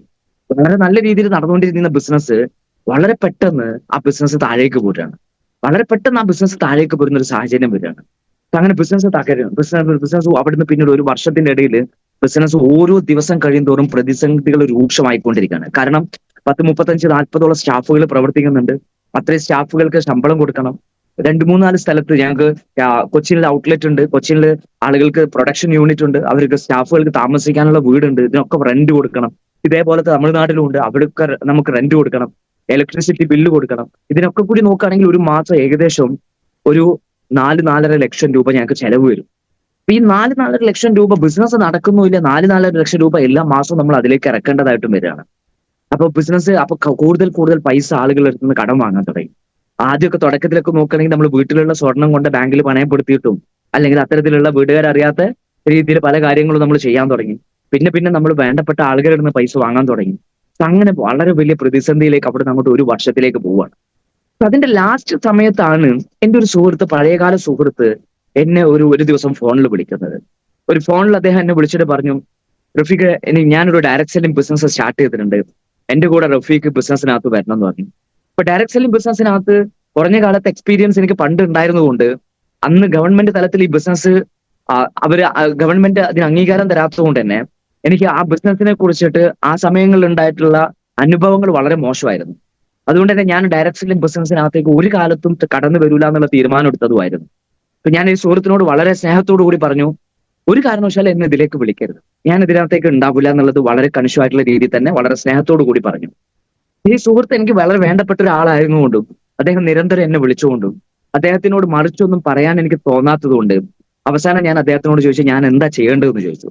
ഞാൻ ഒരേ ഒരു കാര്യം മാത്രമേ എന്റെ മനസ്സിനകത്തുള്ളൂ, ഈ സുഹൃത്തിന് വളരെ സ്നേഹത്തോടു കൂടിയുള്ള ഒരു നിരസിക്കൽ. അപ്പൊ അതിന് വേണ്ടിയിട്ട് ഞാൻ ആലോചിച്ചപ്പോൾ എനിക്ക് മനസ്സിലായ കാര്യം, അദ്ദേഹം തരുന്ന ആപ്ലിക്കേഷൻ ഫോമിനകത്ത് എന്റെ പേരും ഡീറ്റെയിലും കൊടുത്തു കഴിഞ്ഞ് കഴിഞ്ഞാൽ എനിക്ക് രക്ഷപ്പെടാന്നുള്ളതായിരുന്നു. അങ്ങനെ ഞാൻ ആപ്ലിക്കേഷൻ ഫോമിനകത്ത്, കാരണം എന്റെ ബിസിനസിന്റെ പ്രശ്നങ്ങൾ എന്നെ ഈ ബിസിനസ്സിനകത്തേക്ക് ഒരു തരത്തിൽ പോലും ചിന്തിക്കാൻ അനുവദിക്കുന്ന സമയമായിരുന്നില്ല. അപ്പൊ ഞാൻ ഈ ബിസിനസ്സിനകത്ത് ആപ്ലിക്കേഷൻ ഫോമിനകത്ത് സൈൻ ചെയ്തു. അതോടുകൂടി അദ്ദേഹത്തിന്റെ ശല്യം തീർന്നു എന്നുള്ളതാണ് ഞാൻ കരുതിയത്. പക്ഷെ അവിടുന്ന് അങ്ങോട്ട് ശല്യം കൂടുകയാണ് ചെയ്യാത്തത്, ശല്യം കൂടുകയാണ് ചെയ്തത്. പിന്നീട് സംഭവിച്ചത് എന്താന്ന് വെച്ച് കഴിഞ്ഞാല്, അദ്ദേഹം നിരന്തരം എന്നെ വിളിക്കാൻ തുടങ്ങി പ്രോഡക്റ്റുകൾ വാങ്ങണം എന്ന് പറയാം. അപ്പൊ പ്രോഡക്റ്റുകൾ വാങ്ങണം എന്ന് പറഞ്ഞാൽ ഇതൊരു വലിയ ശല്യമായി മാറിയ സമയത്ത് പിന്നെ എനിക്ക് തോന്നി ഇദ്ദേഹത്തിന്റെ കയ്യിൽ നിന്ന് പ്രോഡക്റ്റ് വാങ്ങിയത് പരിപാടി തീരുമല്ലോ എന്ന് കരുതിയിട്ട് ഞാനൊരു 10,000-10,000 രൂപയുടെ പ്രോഡക്റ്റ് വാങ്ങിച്ചു. ഒരു പ്രോഡക്റ്റും ഞാൻ ഉപയോഗിച്ചില്ല. വളരെ ഭദ്രമായിട്ടുള്ള രീതിയിൽ ഒരു ബോക്സിനകത്താക്കി കെട്ടിവെച്ച് വീട്ടിനകത്ത് വളരെ സേഫ് ആയിട്ട് കൊണ്ടുവച്ചു. അപ്പൊ ഞാൻ എറണാകുളത്താണ്, എന്റെ വീട് തിരൂരാണ്, മലപ്പുറം ജില്ലയിൽ തിരൂരാണ്. അപ്പൊ വീട്ടിൽ വളരെ സേഫ് ആയിട്ട് ഈ പ്രോഡക്റ്റുകൾ കൊണ്ടുവച്ചു. പ്രോഡക്റ്റുകളൊന്നും ഉപയോഗിച്ചില്ല. മാത്രമല്ല, കേരളത്തിലും തമിഴ്നാടുമാണ് ഞങ്ങൾ ബിസിനസ് എന്നുള്ളത് കൊണ്ട് ബിസിനസ് അപ്പോഴും നടത്താൻ വേണ്ടിയിട്ടുള്ള തത്രപ്പാടിലായതുകൊണ്ട് തന്നെ ഓരോ ദിവസവും ഞങ്ങൾ 18 മണിക്കൂറോളം അധ്വാനിക്കുന്നുണ്ടായിരുന്നു. രാവിലെ 4 മണിക്ക് തുടങ്ങിക്കഴിഞ്ഞാൽ രാത്രി 12-1 മണി വരെ ആ ബിസിനസ്സിനകത്ത് ഞങ്ങൾ കാര്യങ്ങൾ ചെയ്തുകൊണ്ടിരിക്കുന്നുണ്ട്. അപ്പൊ അത്രയും തിരക്ക് പിടിച്ച സമയം ആയതുകൊണ്ട് അദ്ദേഹം എന്നെ മീറ്റിംഗിലേക്ക് വിളിക്കുന്നുണ്ട്. ഞാൻ മീറ്റിംഗിലേക്ക് ഒന്നും പോകുന്നില്ല. അദ്ദേഹം ഒരു വാട്സ്ആപ്പ് ഗ്രൂപ്പിനകത്ത് ജോയിൻ ചെയ്യിപ്പിച്ചു. ആ വാട്സ്ആപ്പ് ഗ്രൂപ്പിനകത്ത് ഒരു ദിവസം വൈകുന്നേരം ആകുമ്പോഴേക്ക് 100-300ഓളം മെസ്സേജുകൾ വരും. എനിക്ക് അദ്ദേഹത്തിന് അറിയാം ആ ഗ്രൂപ്പ് ഞാൻ നോക്കുന്നില്ല എന്നുള്ളത് അറിയാം. അദ്ദേഹം ആ ഗ്രൂപ്പിനകത്ത് ഞാൻ നോക്കുന്നില്ല എന്നുള്ളത് കൊണ്ട് എല്ലാ 300 മെസ്സേജ് വന്നിട്ടുണ്ടെങ്കിൽ ആ 300 മെസ്സേജ് അദ്ദേഹം എനിക്ക് പേഴ്സണൽ ആയിട്ട് അയക്കും. ഇദ്ദേഹത്തിനെ കൊണ്ട് എനിക്ക് ഒരു വലിയ ശല്യമായിട്ട് മാറി. ഞാൻ എന്ത് ചെയ്യും എന്നുള്ളത് അറിയാൻ പറ്റാത്തൊരു ശല്യമായി മാറി. അങ്ങനെ ആ ഒരു പ്രതിസന്ധി നടന്നുകൊണ്ടിരിക്കുകയാണ്. അങ്ങനെ അവസാനം അദ്ദേഹം, ഞാൻ ഈ ബിസിനസ് ഒക്കെ തകരുന്നത് ഞങ്ങൾ ഇങ്ങനെ നോക്കി കാണുന്ന സമയത്ത് അദ്ദേഹം ഒരു മീറ്റിംഗിലേക്ക് എന്നെ വിളിച്ച സമയത്ത് ഞാനിങ്ങനെ ആലോചിച്ചു, എന്തായാലും ജീവിതത്തിൽ വലിയ പ്രതിസന്ധിയിലാണ്, ഇനി എന്തെങ്കിലും ചെയ്തേ പറ്റുള്ളൂ. ഇദ്ദേഹം വിളിക്കുന്ന മീറ്റിംഗിൽ ഒന്ന് പോയി നോക്കിയാലോ എന്നുള്ള എന്റെ മനസ്സിനകത്ത് തോന്നുകയാണ്. അങ്ങനെ എറണാകുളത്ത് തൃപ്പൂണിത്തുറ എന്ന സ്ഥലത്ത് നടക്കുന്ന മീറ്റിംഗിൽ ഒരു ചെറിയ മീറ്റിംഗിനകത്തേക്ക് ഞാൻ പോവാണ്. 10-35ഓളം ആളുകൾ മാത്രം പങ്കെടുക്കുന്ന ആ മീറ്റിംഗിനകത്തേക്ക് ഞാൻ പോകുന്നു. ഞാൻ അവിടെ കാണുന്ന കാഴ്ച എന്താന്ന് വെച്ച് കഴിഞ്ഞാല്, ബിസിനസ് ഓപ്പർച്യൂണിറ്റിയെ കുറിച്ച് ഒരാൾ സംസാരിക്കുന്നുണ്ട്. അതൊന്നും എന്റെ തലയിൽ കയറിയത്. അത് കഴിഞ്ഞതിന് ശേഷം നിരവധി ആൾക്കാർ സ്റ്റേജിൽ വന്നിട്ട് അവരുടെ അനുഭവങ്ങൾ അവിടെ പങ്കുവെച്ചു. ആ അനുഭവങ്ങൾ പങ്കുവെച്ച സമയത്ത് അവിടെ ആളുകൾ നേടിയ കാര്യങ്ങളെ കുറിച്ച് പറഞ്ഞ സമയത്ത് ഞാൻ ചിന്തിച്ചത് ഇത്ര മാത്രമേ ഉള്ളൂ, ഇവർക്കൊക്കെ ഇത് നേടാൻ പറ്റുന്നുണ്ടെങ്കിൽ എന്റെ ജീവിതത്തിൽ ഞാനും അന്വേഷിച്ചുകൊണ്ടിരിക്കുന്നത് ഇതേപോലുള്ള ഒരു സക്സസ് തന്നെയല്ലേ, അത് ഈ ബിസിനസ്സിൽ കൂടി എനിക്ക് നേടിയെടുക്കാൻ പറ്റുമെന്നുള്ള ഒരു ചെറിയൊരു ചിന്ത എന്റെ ഉള്ളിൽ വന്നു. ആ സമയത്താണ് അവിടെ മീറ്റിംഗ് എന്ന് ഞാൻ കേൾക്കുന്നത്. കോഴിക്കോട് ഒരു വലിയൊരു മീറ്റിംഗ് നടക്കാൻ പോകുന്നുണ്ട്. ആ മീറ്റിംഗ് ഏകദേശം 10,000-ഓളം ആൾക്കാർ പങ്കെടുക്കാൻ പോകുന്ന ഒരു പ്രോഗ്രാമാണ്. ഇത് 2018 നിങ്ങൾ ഓർമ്മ വേണം. 2018 കോഴിക്കോട് 10,000 ആളുകൾ വെച്ചിട്ട് മൈ ലൈഫ് സ്റ്റൈലിന്റെ ഒരു പ്രോഗ്രാം നമ്മുടെ great upline leader Mubeen Muhammad സാറിന്റെ നേതൃത്വത്തിൽ നടക്കാൻ പോവാണെന്നുള്ള ഒരു ഇൻഫർമേഷൻ കേൾക്കും. ഞാൻ ആ പ്രോഗ്രാമിലേക്ക് പങ്കെടുക്കാൻ തീരുമാനിച്ചു. ഞാൻ അതിന്റെ ഭാഗമായിട്ട് ഏകദേശം ഒരു 3-4 ദിവസങ്ങൾക്ക് മുമ്പ് എന്റെ നാട്ടിൽ വന്നു. ഞാൻ ആകെ ചിന്തിച്ചത് ഇത്രയേ ഉള്ളൂ, ഈ ബിസിനസ്സിനകത്ത് എനിക്കൊരു തീരുമാനം എടുക്കണം. ഒന്നുകിൽ ഇത് ചെയ്യണം, അല്ലെങ്കിൽ ഇത് വേണ്ടെന്ന് വെക്കണം. ഇപ്പൊ ഡയറക്ട് സെല്ലിംഗ് ബിസിനസ്സിനകത്ത് നേരത്തെ കുറച്ച് സമയത്ത് അനുഭവം ഉള്ളതുകൊണ്ട് തന്നെ ഞാൻ ആലോചിച്ച് ഇത്ര മാത്രമേ ഉള്ളൂ, ഡയറക്ട് സെല്ലിംഗ് ബിസിനസ്സിനകത്ത് വിജയിക്കണം എന്നുണ്ടെങ്കിൽ ആരാണ് ഡയറക്ട് സെല്ലിങ്ങിനകത്ത് വിജയിക്കണം എന്ന് നോക്കിക്കഴിഞ്ഞാൽ ആർക്കാണ് ഒരു ടീം ഉള്ളത്, ആ ടീമുള്ള ആൾക്കാർ മാത്രമാണ് ഈ ബിസിനസ്സിനകത്ത് വിജയിക്കുന്നത്. അപ്പൊ ഞാൻ ആ മീറ്റിംഗിലേക്ക് പോകുന്ന സമയത്ത് ഞാൻ ഒറ്റയ്ക്ക് പോയില്ല. ഞാൻ ആ മീറ്റിംഗിലേക്ക് എനിക്ക് പരിചയമുള്ള ആൾക്കാരൊക്കെ ഞാൻ കോൺഫിഡന്റ് ആയിട്ട് വിളിച്ചു. ഞാനൊരു ബിസിനസ് ചെയ്യാൻ പോവാണ്, അതിന്റെ ഒരു മീറ്റിംഗ് കോഴിക്കോട് വെച്ച് നടക്കുന്നുണ്ട്, എന്റെ കൂടെ നിങ്ങളും വേണം എന്ന് പറഞ്ഞിട്ട് ഞാൻ വിളിച്ചു. അങ്ങനെ അന്ന് ഞാൻ ആദ്യമായിട്ട് ഒരു വലിയൊരു പ്രോഗ്രാം കാണാൻ പോകുമ്പോൾ ഞാൻ എന്റെ കൂടെ ഏകദേശം 40ഓളം ആൾക്കാരെയും കൂട്ടിയിട്ടാണ് ഞാൻ പോകുന്നത്. ആദ്യത്തെ എന്റെ ഒരു വലിയ പരിപാടിയാണെന്നുള്ളത് ഓർക്കണം. ഞാൻ ആ പ്രോഗ്രാമിലേക്ക് 40ഓളം ആളുകളെയും കൊണ്ട് പോവാണ്. 40ഓളം ആൾക്കാർ എന്ന് പറഞ്ഞാൽ ഒരാളെ പോലും ഞാൻ എന്റെ കാറിൽ എന്റെ കൂടെ 4-5 ആൾക്കാരുണ്ട്. ബാക്കിയുള്ള ആൾക്കാരൊക്കെ ബസ് കയറിയിട്ടോ സ്കൂട്ടർ കയറിയിട്ടോ എങ്ങനെ വന്ന് അറിഞ്ഞൂടാ. ഒരൊറ്റ കാര്യം മാത്രം അറിയാം, ഞാൻ വിളിച്ച വിളിയുടെ സ്ട്രോങ് കൊണ്ട് അവരെല്ലാ ആൾക്കാരും അവിടെ എത്തിച്ചേർന്നു. മീറ്റിംഗിൽ അവരെല്ലാ ആൾക്കാരും എത്തിച്ചേർന്നു. മീറ്റിംഗ് കഴിഞ്ഞു. എന്നെ അതിശയപ്പെടുത്തുന്ന രീതിയിലുള്ള ഒരു മീറ്റിംഗ് ആയിരുന്നു. മീറ്റിംഗ് ആയിരുന്നു എന്റെ ബിസിനസ്സിനകത്ത്. ആ മീറ്റിങ്ങിന് വന്നിട്ടുള്ള പല ആൾക്കാരും എന്നോട് മീറ്റിംഗ് കഴിഞ്ഞതിന് ശേഷം വന്നിട്ട് ചോദിച്ചു, ഇനി ഞങ്ങൾ എന്താ ചെയ്യേണ്ടതെന്ന് ചോദിച്ചു. അപ്പൊ പിന്നെ ഞാൻ തീരുമാനം എടുക്കേണ്ടത് വളരെ നിർബന്ധിതനായി പോയി. ഞാൻ എന്തായാലും തീരുമാനം എടുത്തേ പറ്റുള്ളൂ എന്നുള്ള അവസ്ഥയായി. അങ്ങനെ ഞാൻ ഈ ബിസിനസ്സിലേക്ക് ഇറങ്ങുന്നു. അപ്പോഴും എന്റെ ജീവിതത്തിലെ പ്രശ്നങ്ങൾ കാരണം എനിക്ക് ബിസിനസ്സിനകത്തേക്ക് ഇറങ്ങാൻ സാധിക്കുന്നില്ല. 2018 ഫെബ്രുവരിയിലാണ് ഈ പ്രോഗ്രാം നടക്കുന്നത്. അന്ന് ബെന്നി സാറും അതോടൊപ്പം തന്നെ ബൈജു സാറും ആവട്ടെ, ഇന്ന് ഉമർ സാറും ഒന്നും അന്ന് പ്രോഗ്രാമിൽ ഇല്ല. എനിക്ക് അറിഞ്ഞൂടെ. അയ്യൂബ് സാർ ചിലപ്പോൾ ഒരുപക്ഷെ ഈ ബിസിനസ്സിനകത്ത് അന്ന് ഉണ്ടാവാം. അയ്യൂബ് സാറിനൊക്കെ തുടക്കകാലം ആയിരിക്കാം. അപ്പൊ അവരൊക്കെ തുടങ്ങിയിട്ടുള്ള ഒരു സമയമാണ്. അപ്പൊ ആ പ്രോഗ്രാം അറ്റൻഡ് ചെയ്തു. ബിസിനസ് എങ്ങനെ ചെയ്യണമെന്ന് അറിയില്ല. കാരണം എന്നെ സംബന്ധിച്ചിടത്തോളം എന്റെ ട്രഡീഷണൽ ബിസിനസ്സിനകത്തുള്ള പ്രശ്നങ്ങൾ എന്നെ വേട്ടയാടിക്കൊണ്ടിരിക്കുകയാണ്. എന്റെ ബിസിനസ്സിനകത്തുള്ള പ്രശ്നങ്ങൾ ഓരോ ദിവസവും രൂക്ഷമായിക്കൊണ്ടിരിക്കുകയാണ്. നിരവധി പ്രശ്നങ്ങൾ എനിക്കത്. ഫൈനലി 2019 തുടക്കത്തിൽ ഞാനൊരു തീരുമാനം എടുത്തു. എന്റെ ഫ്യൂച്ചർ ഞാൻ ഉണ്ടാക്കിയെടുക്കാൻ പോകുന്നത് മൈ ലൈഫ് സ്റ്റൈൽ ബിസിനസ്സിൽ കൂടി ആണെന്നുള്ള തീരുമാനം എടുത്തു. അപ്പോഴേക്കും ഞങ്ങളുടെ ബിസിനസ് ഏകദേശം തകർന്നു. 4-4.5 കോടി രൂപയുടെ ബാധ്യതയിൽ വന്നു. 4.5 കോടി രൂപയുടെ ബാധ്യതയുള്ള ഒരാള് മൈ ലൈഫ് സ്റ്റൈൽ ബിസിനസ്സിലേക്ക് ഇറങ്ങുന്ന സമയത്ത് എന്തായിരിക്കും ഉണ്ടാവുക എന്നുള്ളത് ആലോചിച്ച് നോക്കുക. കയ്യിൽ ഒരു നയാ പൈസ ഇല്ല. ജീവിതം കംപ്ലീറ്റ് പ്രതിസന്ധി. ഒരു തരത്തിൽ പോലും മുന്നോട്ട് പോകാൻ സാധിക്കുന്നില്ല. എങ്ങനെ നോക്കിയിട്ട് ബിസിനസ്സിനകത്ത് ചെയ്യാൻ സാധിക്കുന്നില്ല. കുട്ടികളൊക്കെ പഠിച്ചിരുന്നത് നല്ല സ്കൂളിലായിരുന്നു. ആ സ്കൂളിൽ നിന്ന് കുട്ടികളെ ഫീസ് അടക്കാത്തതിന് വക്കീൽ നോട്ടീസ് വന്നു. കുട്ടികളെ സ്കൂളിൽ നിന്ന് പുറത്താക്കി. നമ്മൾ ആലോചിച്ച് നോക്കുക, നമുക്കുണ്ടാകുന്ന ഒരു നിരാശ അല്ലെങ്കിൽ നമ്മുടെ ജീവിതത്തിൽ ഉണ്ടാകുന്ന ഒരു പ്രതിസന്ധി എത്ര വലുതായിരിക്കും എന്നുള്ളത്. വീട്ടിൽ ഒരു ദിവസം പോലും ചെലവ് മുന്നോട്ട് കൊണ്ടുപോകാനുള്ള ക്യാഷ് പോലും ഇല്ല. അതിന്റെ ഇടയിൽ കടം വാങ്ങിയിട്ടുള്ള ആൾക്കാരെല്ലാം വന്നിട്ട് ആ പൈസ തിരിച്ചു ചോദിച്ചുകൊണ്ടിരിക്കുന്നു. പ്രശ്നങ്ങൾ ഓരോ ദിവസവും രൂക്ഷമായിക്കൊണ്ടിരിക്കുന്നു. എന്റെ കയ്യിൽ ആളുണ്ടായിരുന്നത് ഒരു കാറാണ്. മൈ ലൈഫ് സ്റ്റൈൽ ബിസിനസ് തുടങ്ങാൻ ഞാൻ തീരുമാനിച്ചു. എന്റെ കയ്യിൽ 1 രൂപ പോലും ഇല്ല. പക്ഷെ ഈ ബിസിനസ് തുടങ്ങിയേ പറ്റുള്ളൂ എന്നുള്ള തീരുമാനം ഞാൻ എടുത്തു. ഞാൻ ചിന്തിച്ച ഇത്ര മാത്രമേ ഉള്ളൂ, എന്തായാലും 4.5 കോടി രൂപ കടമുണ്ട്. 1 ലക്ഷം രൂപയും കൂടി കടം വാങ്ങിച്ചിട്ട് ഒന്നും സംഭവിക്കാൻ പോകുന്നില്ല. 4.5 കോടി കടമുള്ള ഒരാൾക്ക് ഇനി 1 ലക്ഷം കൂടി കൂടിയതുകൊണ്ട് എന്ത് പ്രശ്നം ഉണ്ടാവാനാ? ഞാൻ വീണ്ടും പോയിട്ട് 1 ലക്ഷം രൂപ കടം വാങ്ങിച്ചു. 50,000 രൂപക്ക് പ്രോഡക്റ്റ് വാങ്ങിച്ചു. എന്റെ കയ്യിൽ അന്ന് കാർ ഉണ്ടായിരുന്നു. ആ കാറിൽ 50,000 രൂപക്ക് പെട്രോൾ അടിക്കാൻ വേണ്ടിയിട്ട് ഞാൻ ആ പൈസ മാറ്റിവെച്ചു. അങ്ങനെ ഞാൻ ആ ഒരു ഏകദേശം 2-3 മാസം വളരെ രാവും പകലും ഇല്ലാതെ ഓടൽ തുടങ്ങി. ഒരു ടീം പതുക്കെ ഡെവലപ്പ് ചെയ്യാൻ തുടങ്ങി. അങ്ങനെ ഡെവലപ്പ് ചെയ്തുകൊണ്ടിരിക്കുന്ന സമയത്താണ് അടുത്ത പ്രതിസന്ധി വരുന്നത്. ഒരു ദിവസം രാവിലെ ഞാൻ എണീറ്റിട്ട് കണ്ണൂരിൽ ഒരു മീറ്റിങ്ങിന് പോകാൻ നിൽക്കുകയാണ്. കണ്ണൂരിൽ മീറ്റിങ്ങിന് പോകാൻ നിൽക്കുന്ന സമയത്ത് ഞാൻ രാവിലെ വാഹനം എന്റെ കാർ കൊണ്ട് ഞാൻ പ്ലാൻ ചെയ്യുന്നത് എന്താ വെച്ച് കഴിഞ്ഞാല്, രാവിലെ 9:30 മണിക്ക് കണ്ണൂരിൽ എനിക്ക് മീറ്റിംഗ് ഉണ്ട്. 9:30 മണിക്ക് കണ്ണൂരിൽ മീറ്റിംഗ് ഉണ്ട്. അതേ ദിവസം വൈകുന്നേരം ചെമ്മാട് മീറ്റിംഗ് ഉണ്ട്. അപ്പൊ ഞാൻ ആലോചിക്കുന്നത് എന്താന്ന് വെച്ച് കഴിഞ്ഞാല്, തിരൂരിൽ നിന്ന് കാർ എടുത്തിട്ട് കാറിൽ ഞാൻ പരപ്പനങ്ങാടി റെയിൽവേ സ്റ്റേഷനിൽ പോകുന്നു. പരപ്പനങ്ങാടി റെയിൽവേ സ്റ്റേഷനിൽ നിന്ന് രാവിലെ യശ്വന്തപൂർ എന്ന് പറഞ്ഞ ട്രെയിൻ ഉണ്ട്. ആ യശ്വന്തപൂർ എന്ന് പറഞ്ഞ ട്രെയിനിൽ ഞാൻ കയറുന്നു. 8:30 മണിയാകുമ്പോഴത്തേന് ആ ട്രെയിന് കണ്ണൂരിൽ എത്തുന്നു. 9:30 മണിക്കാണ് അവിടെ മീറ്റിംഗ്. ആ മീറ്റിംഗ് അവിടെ നിന്ന് എടുക്കുന്നു. തിരിച്ച് ട്രെയിൻ കയറുന്നു. 3 മണിക്ക് റെയിൽവേ സ്റ്റേഷനിൽ പരപ്പനങ്ങാടി റെയിൽവേ സ്റ്റേഷനിൽ തിരിച്ചെത്തും. അവിടുന്ന് ആ കാർ എടുത്തിട്ട് ചെമ്മാട്ടിലേക്ക് പോകുന്നു. ഇതായിരുന്നു എന്റെ പ്ലാനിങ്. രാത്രി 12 മണിക്ക് ഞാൻ വീട്ടിൽ വന്ന് കിടന്നുറങ്ങി. രാവിലെ 4 മണിക്ക് എണീറ്റു.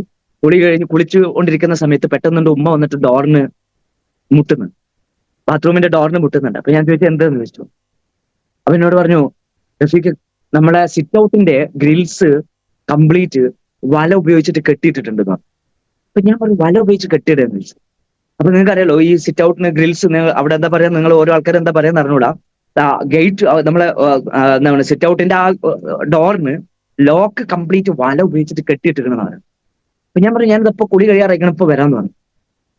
ഉമ്മ 1 മിനിറ്റ് കൂടി ആകുമ്പോഴേക്കും ഉമ്മ വീണ്ടും വന്നിട്ട് പറയാണ്, കിച്ചണിന്റെ ഡോറും അതേപോലെ ചെയ്തിട്ടുണ്ടെന്ന് പറഞ്ഞു. അപ്പൊ ഞാൻ ആകെ പേടിച്ചു. എന്തത് സംഭവം എന്ന് എനിക്ക് അറിയില്ലല്ലോ. പെട്ടെന്ന് ഉമ്മ വന്നിട്ട് ചോദിച്ചു, ഇന്നലെ രാത്രി ഈ എങ്ങനെ വന്നു എന്ന് ചോദിച്ചു. ഞാൻ പറഞ്ഞു, ഞാൻ കാറിലാണ് വന്നത് പറഞ്ഞു. എന്റെ കാർ എവിടെയെന്ന് ചോദിച്ചു.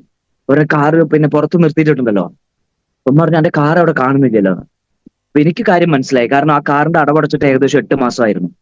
8 മാസം ആയതുകൊണ്ട് കാറ് അത് ആരെടുത്തോണ്ടായിട്ടുണ്ട്, സേട്ട് എടുത്തുകൊണ്ടായിട്ടുണ്ട്. അപ്പൊ അവര് രാവിലെ എണീറ്റപ്പം അതായത് അവര് കാർ എടുത്തുകൊണ്ടുപോകുന്ന സമയത്ത് എങ്ങാനും സൗണ്ട് വന്നിട്ട് നമ്മൾ പുറത്തിറങ്ങാൻ നോക്കുകയാണെങ്കിൽ പുറത്തേക്ക് ഇറങ്ങാൻ പറ്റാതിരിക്കാൻ വേണ്ടിയിട്ട് ഫ്രണ്ട് ഡോറും ബാക്ക് ഡോറും ഒക്കെ അവർ എന്ത് ചെയ്തതാണ്, വല ഉപയോഗിച്ച് കെട്ടിയിട്ടതാണ്.